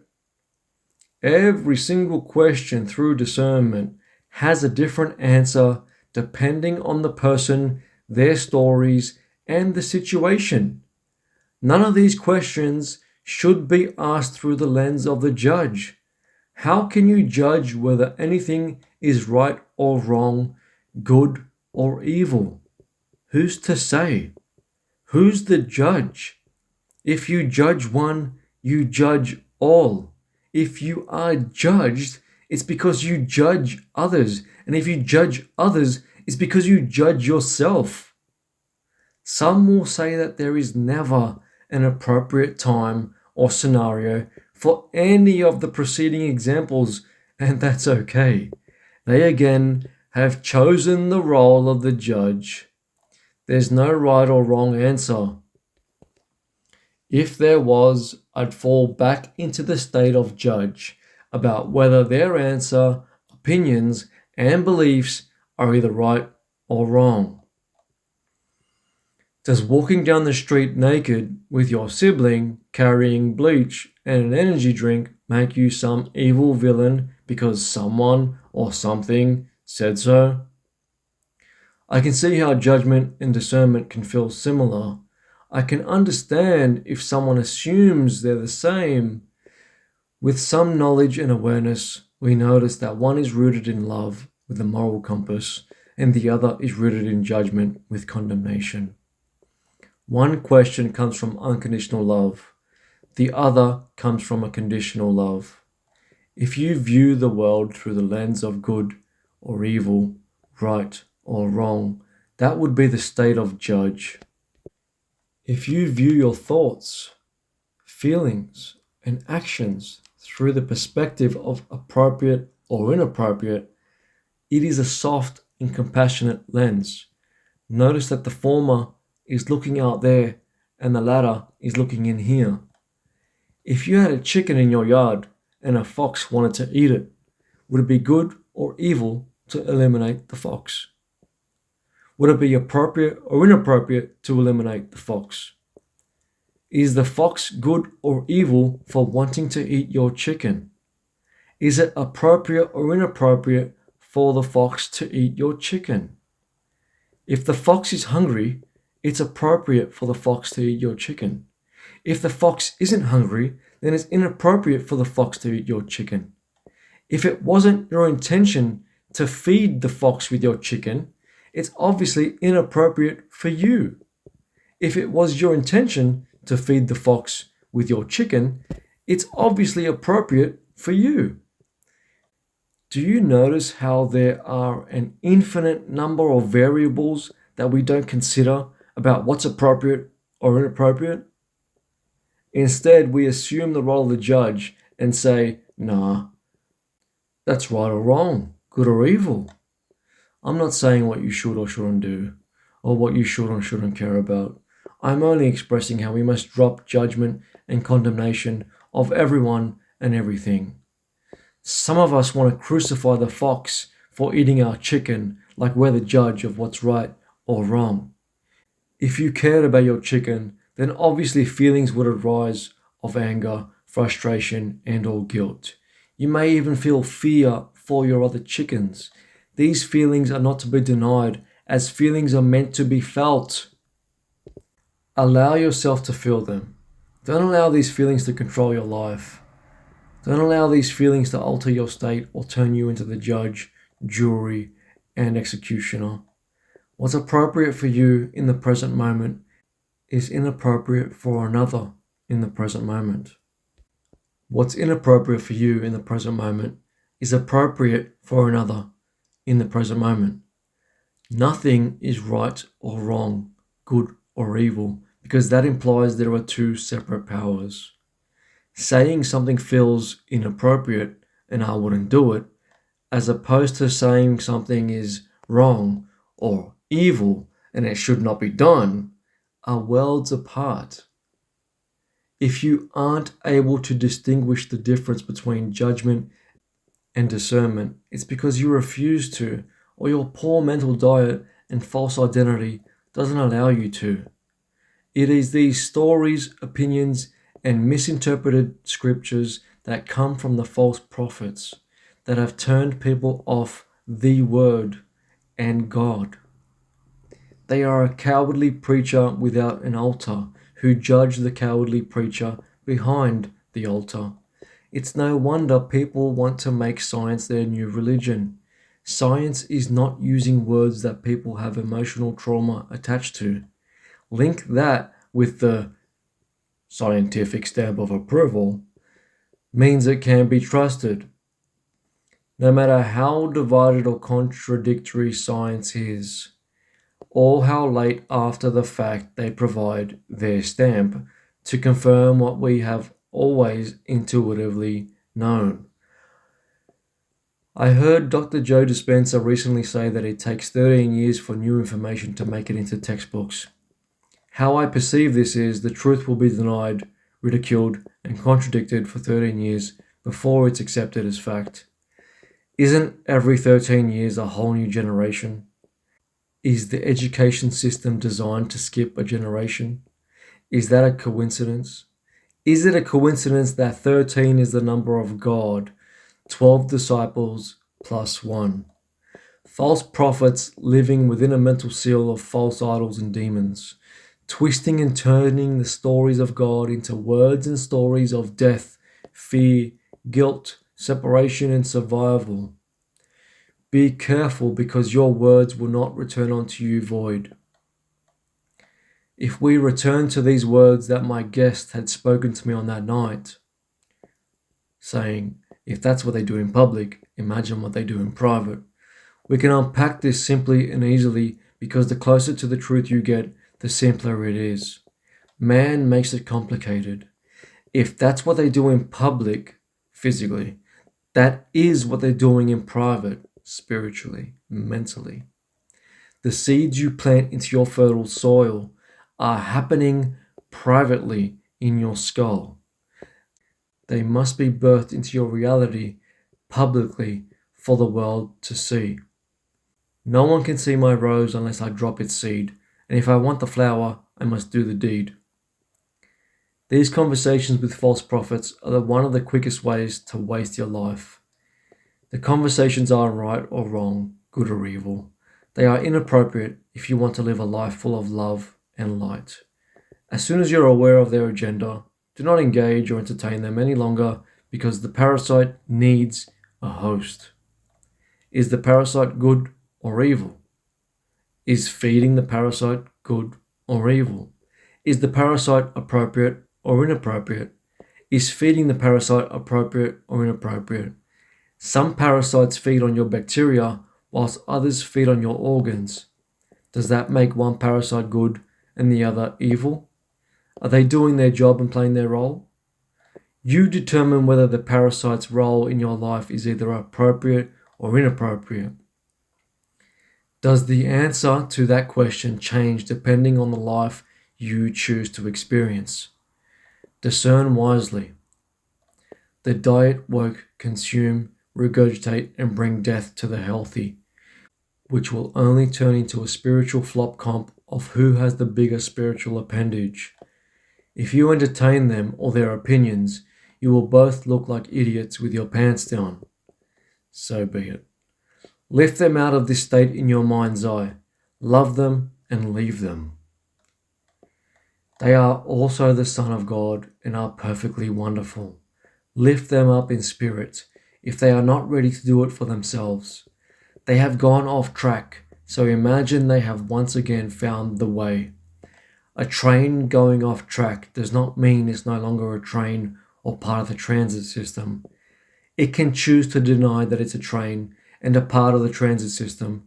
It could even choose to go off track on purpose to hang out at the bus depot and pretend to be a bus.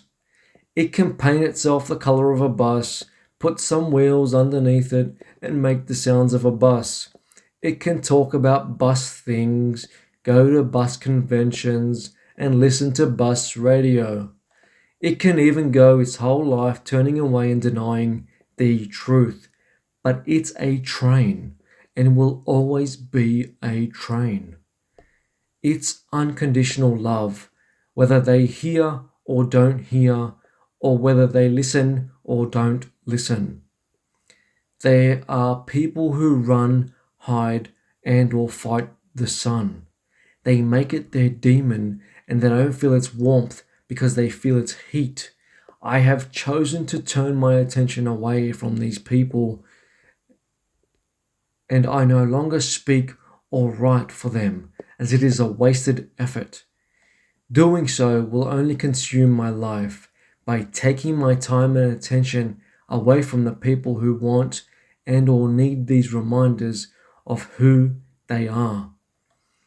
I have chosen to turn my attention toward the people who are not afraid of the sun.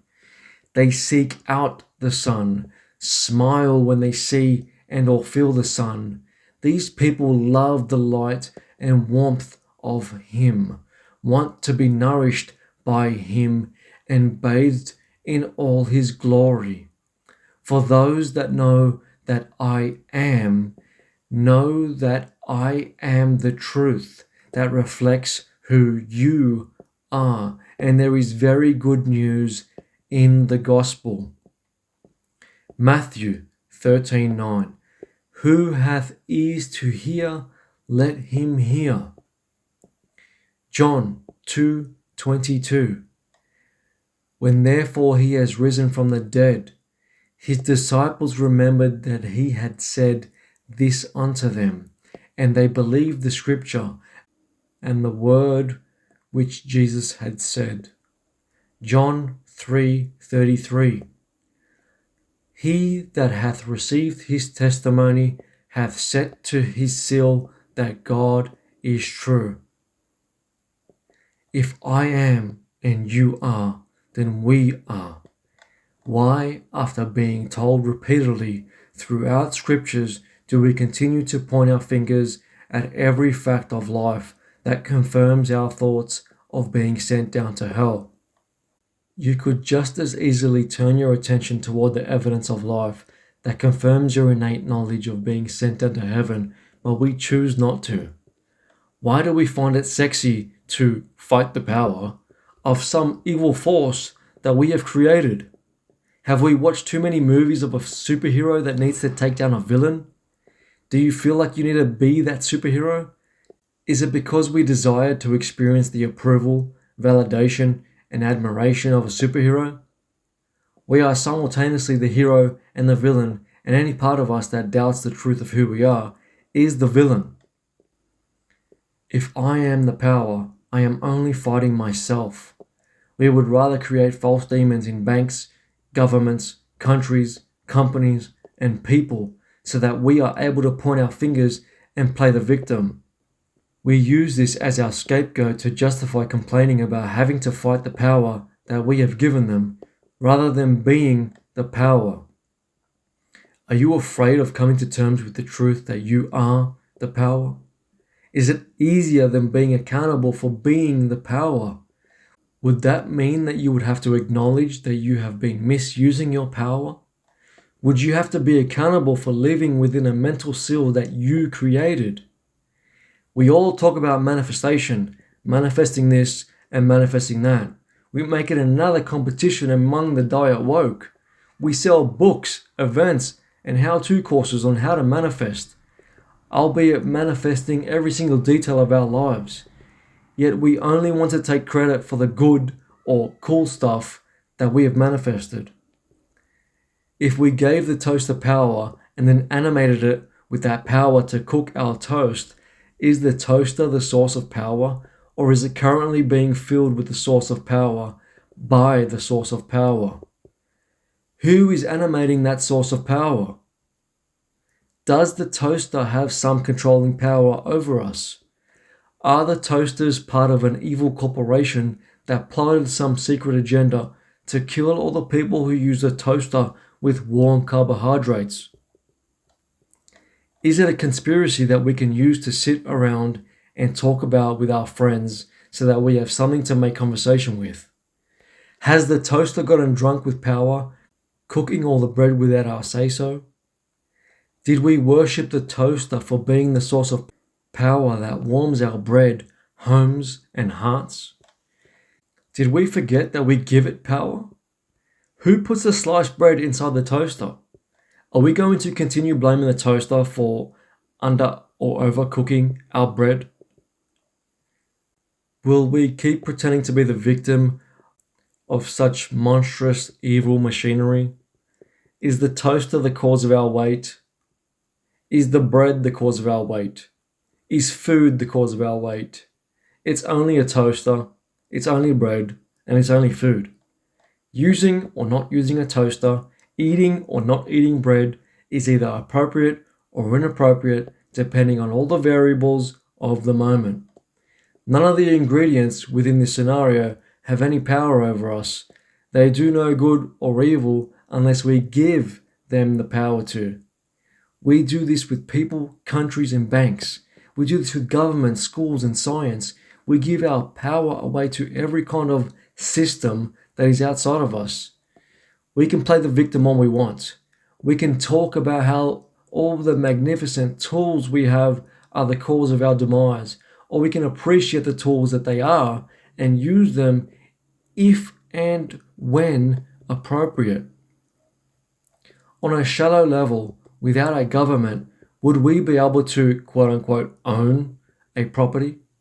On a shallow level, without a financial system, would we be able to apply for a loan to, quote unquote, purchase and, quote unquote, own a property? We are not going back to walking around with a flock of sheep, hoping to trade our sheep for a pair of sneakers or bread and milk. So enough is enough with the ignorant stories of gloom and doom being told in the room. You must use your imagination in a constructive way. Is it possible that the people who continue to regurgitate the silly story of having to break out of the matrix are only talking about breaking out of the mental seal that they have shaped and formed into their own reality? Could we change the word matrix to my mental seal? Would the story then change to I have to break out of my mental seal? The video game developer we spoke of earlier renders in the game's world inside a blank matrix. How do you escape your mental seal? By changing what you think and how you feel. That's not what some of us want to hear though, right? That's not what some of us want to do though, right? Why not? Are you afraid of being accountable? Do you prefer to complain about being the victim? Do you even realize that you're playing the victim? Are you addicted to what you think and how you feel? The thoughts and emotions you experience produce chemicals in the body. You become addicted to those chemicals, crave those chemicals, and need to satisfy the hunger for those chemicals. Now, science even confirms this knowledge. Is that why you're stuck on a loop, chasing those chemicals that you're addicted to? It's hard to break out of that loop. It means you would have to stop playing this character. It means you would have to stop complaining. It means you can no longer play the victim. It means you would no longer have anything to talk about with friends, family, and co-workers. It means you would have to reshape and remold your mental seal. You may have to leave or be removed from your partner, friends, and or family. You may have to leave or be removed from your workplace, industry, and or the people you waste your time with. You waste all day, every day, talking about the same stuff, thinking the same way, and feeling the same way. You don't want to change because that's unknown and uncomfortable. What you know is comfortable and familiar. It's easier to point your finger to complain about the government and your life rather than find new friends or sit alone in silence. This is the reason you must turn on the radio or put on some music every time you drive. This is the reason you must pull out your phone every time there's a silent or uncomfortable moment, where you would otherwise have to sit and observe what thoughts and emotions arise. You're uncomfortable in silence, and it's okay. How do I know this? Because I speak from experience. I didn't read this in the Bible. I didn't read this in a book. I wasn't taught this by a guru on a mountain. I didn't have this revelation in the Amazon whilst on an ayahuasca retreat. And I definitely didn't hear it from a guru on the internet that's sitting in front of a picture of a mountain. I have already played the victim character most people are still playing. I have already played all the characters. Your role and perspective are a forever evolving one. Now, there is a role that I have chosen. Although I don't quite remember choosing this role to play, the messenger that you want and or need from me to reflect to you. I am the light guard, reflecting what you're projecting and redirecting, but we don't see it that way. We see it as separation telling separation what to do and or how to do it. We take it as a personal attack because the truth contradicts our taught knowledge. Yet taking it personal is never good for the person taking it. Yes, on a shallow and natural level, we are separate and have been given the privilege to choose what will be the mental seal that we form around us. Through our natural separation implies that we are one, which means on a deep spiritual level, the symbolism of separation, one, implies that we are one. If you look at your hand, you will notice seemingly separate fingers, but are they not all connected to the one source? This paradox and illusion of separation still implies we are one, natural, individual, spiritual, all. Individual and all both imply one. They are not separate, they are the one and one of many, the Elohim. The truth of being one makes us uncomfortable because we have been led to believe that heaven was above and hell was below. The information regarding that story encourages us to buy into the idea that we must have been sent from a higher place down into this lower place of hell to be punished, tortured, and enslaved. What if I told you that this was the symbolism of the energy centers or chakras, as most people know them, in your body? If your heart is at the core of the earth, your body, below, the heart at the base of your spine would be the soil, hell, root center, where you rise up into the kingdom of heaven, your skull, crown center. Let's unpack the symbolism behind the colors of the energy centers and how they relate to you. Imagine being the tree of life. Your heart is at the core of the tree. Green, energy center, earth, natural, seed. The green heart would be life, growth, and evolution of this tree. The leaves. Your heart, the leaves. At the base of the tree of life and underneath the tree of life is the root center, red, energy center, hell, soil, foundation, survival. Deeply entrenched into the soil of, quote unquote, hell, so the tree of life can grow and evolve further up into the, quote unquote, heavens. Up above the tree of life, your heart, the leaves, is a crown center, purple energy center, heaven, wisdom, spirituality, royalty. The mystical color of the heavens of above, this tree of life. If you painted a picture of the tree of life, you would only need the 7 colors of a rainbow and your energy centers to form the perfect picture of who you are. Red, root center, roots, soil. Orange, sacral center, soil, trunk, and sun. Yellow, solar plexus center, trunk, sun, and leaves. Green, heart center, leaves, growth. Cyan, throat center, clouds, and sky.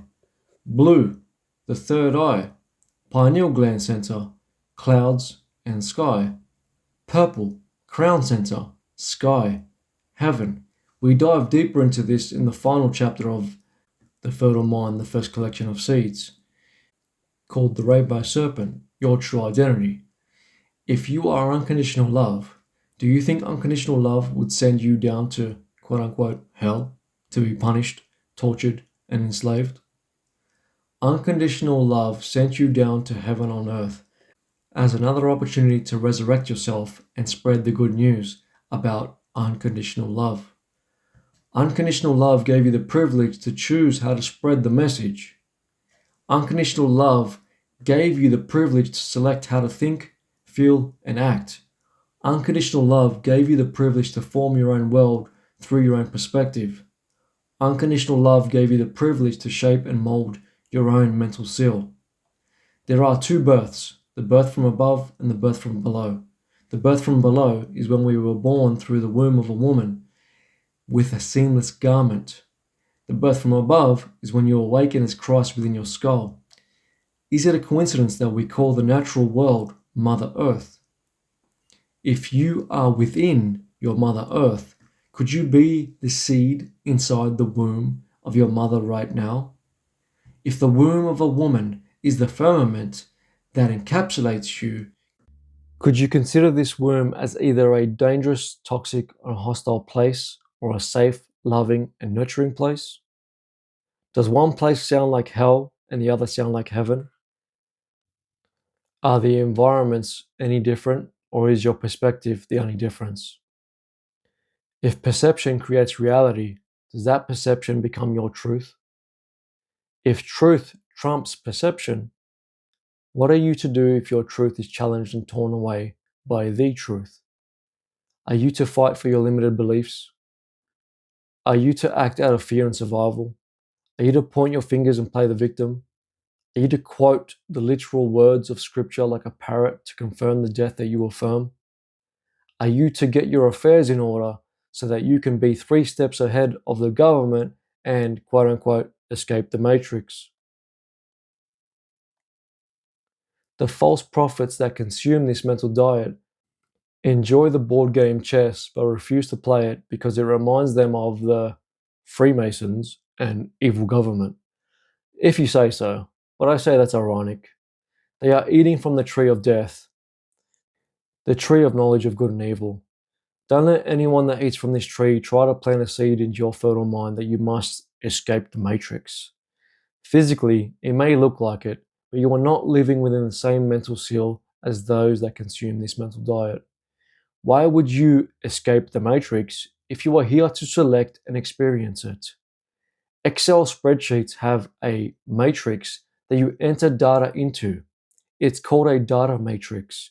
Are the false prophets saying that an Excel spreadsheet is trying to kill or imprison you?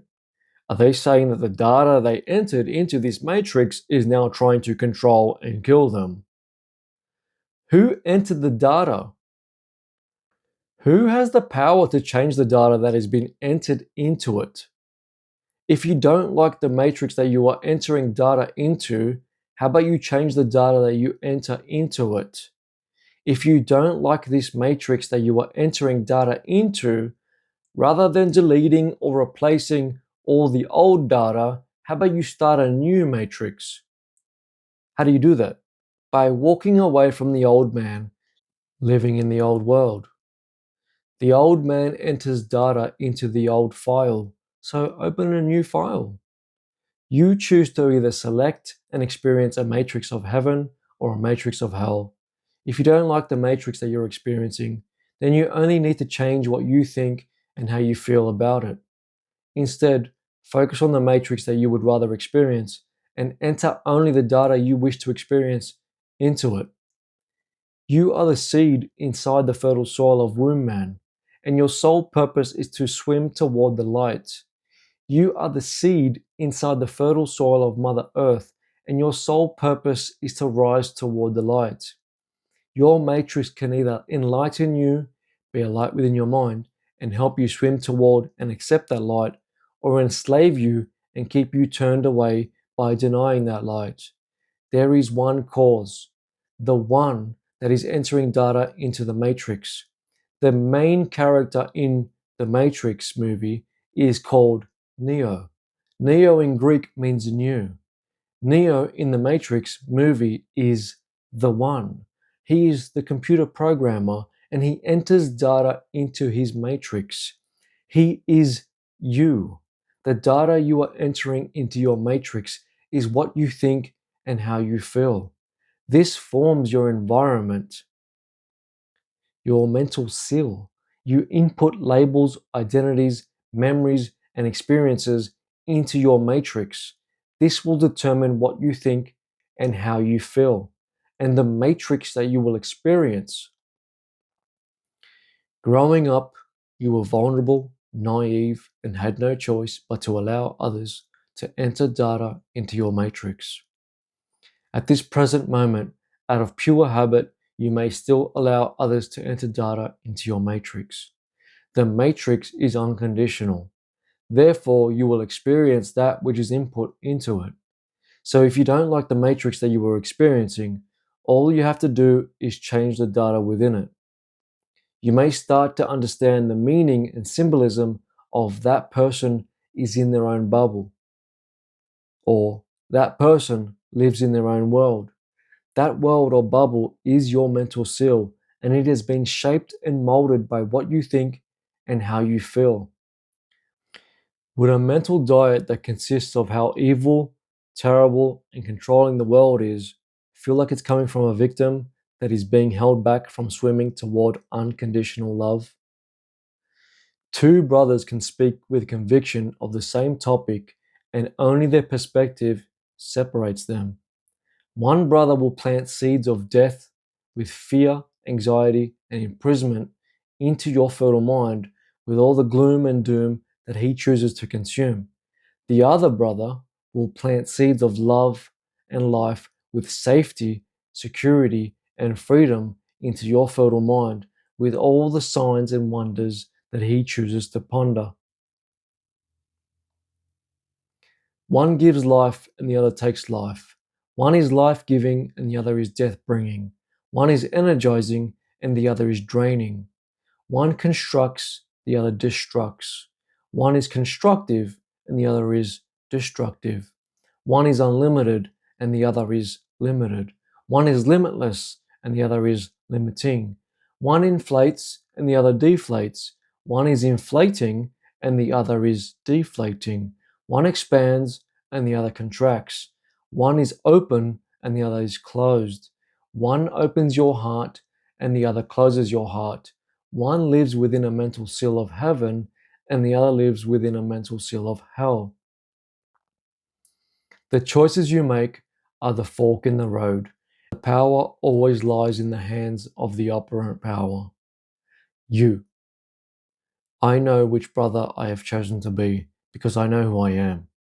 You must decide which, quote unquote, brother you want to be for yourself, because that is which one you will be for others. Whatever choice you make privately is what you will experience publicly. What you speak privately is what will be heard publicly. The work you do privately will be celebrated publicly. The inner man and the outer man, the spiritual man and the natural man. The good news is there is no bad news. We are all on a journey back home because we are all chosen and we all chose to be here now. Regardless of mental diet, mental state, and mental seal, the love is unconditional. In the meantime and between time, do we want to experience a matrix of heaven or hell? Could the seed inside of womb man choose to swim around in the shadows and darkness of the womb? Could they spend and waste their time here on earth focused on all the nonsense of the material world? Could the seed spend and waste their time here on earth judging and condemning all? If the umbilical cord is the same source of life that nourishes life and connects life to its true nature, would the seed have the choice and power to wrap that same umbilical cord around their neck and take their life away? Could the seed say the umbilical cord was the source that disconnected them from their true nature? Could the seed point its finger and say that the umbilical cord was the cause of their death? Could the seed then play victim and act like the environment it was in was designed to destroy it, albeit knowing that they wrapped the source of life around their neck and took their own life? Would the seed blame everyone and everything else? Could the seed blame anyone or anything else? Each seed has a choice, and each choice is the fork in the road which represents the tongue of the snake. We dive deeper into this in the final chapter, The Rainbow Serpent, Your True Identity. Each seed chooses what to think and how to feel, which will affect how they act. This will determine how the seed is birthed into reality. Trust your gut. It is your own intuitive navigational system. If the conversations you have with people in your life make you feel anxious, scared, and or deflated, they are feeding on you and siphoning the life right out of you. You give them the power to do so by giving them your time and attention. You might also give your power away if you allow their poor mental diet to alter yours. You might have gone off course if you feel anything other than unconditional love. You might brush it off and tolerate it because that's your friend, relative, or coworker. Yet these people and their poor mental diets could minimize you into an ant among false evil giants. If you are not careful, you will start to consume this poor mental diet. Their beliefs will become yours, and your newly accepted beliefs will start to form and shape a new mental seal for you to experience. This new mental diet of yours will start to consume you from the inside out because their mental virus has now become yours.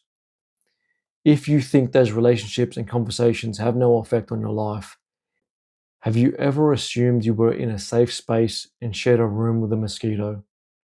Have you ever assumed you were in a safe space and shared a room with a mosquito throughout the night? It's possible that you didn't know it was there, or you weren't able to catch it and remove it. Upon waking, I can guarantee you immediately found out something had been feeding upon you. After some time with the person that represents the mosquito in your life, whether it be in person, over the phone, or any other form of communication, you will notice they have been feeding on you, and you will feel the need to wash yourself of the mental food poisoning they have regurgitated onto you. Should you smile, make jokes, and offer the mosquito a bed and breakfast? Should you shake the mosquito's hand, call them brother, and thank them for stopping by to feed on you?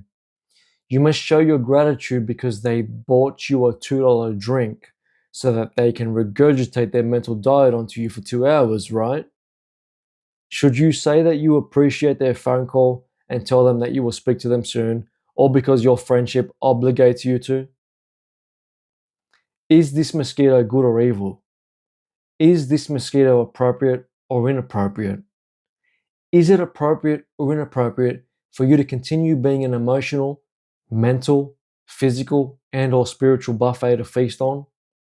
Is it appropriate or inappropriate for you to continue being a part of this relationship? Has unconditional love given you the privilege to discern? Has unconditional love given you the privilege to make your own choices? Has unconditional love given you the privilege to turn away and deny it? If you did turn away and deny unconditional love, would it keep a record of wrong, punish you, and now put conditions on it? Does that sound like something unconditional love would do? So if we did choose to turn away and deny unconditional love, but have now chosen to turn toward and accept unconditional love, do you think it would be more than ready, willing, and able to welcome you back home? Why is that? Because regardless of your illusory separation, separation does not exist. Again, there is no bad news in the good news. Even the quote unquote separate ones in denial must be called back home. It will be on their own time, right on time, and all on divine time.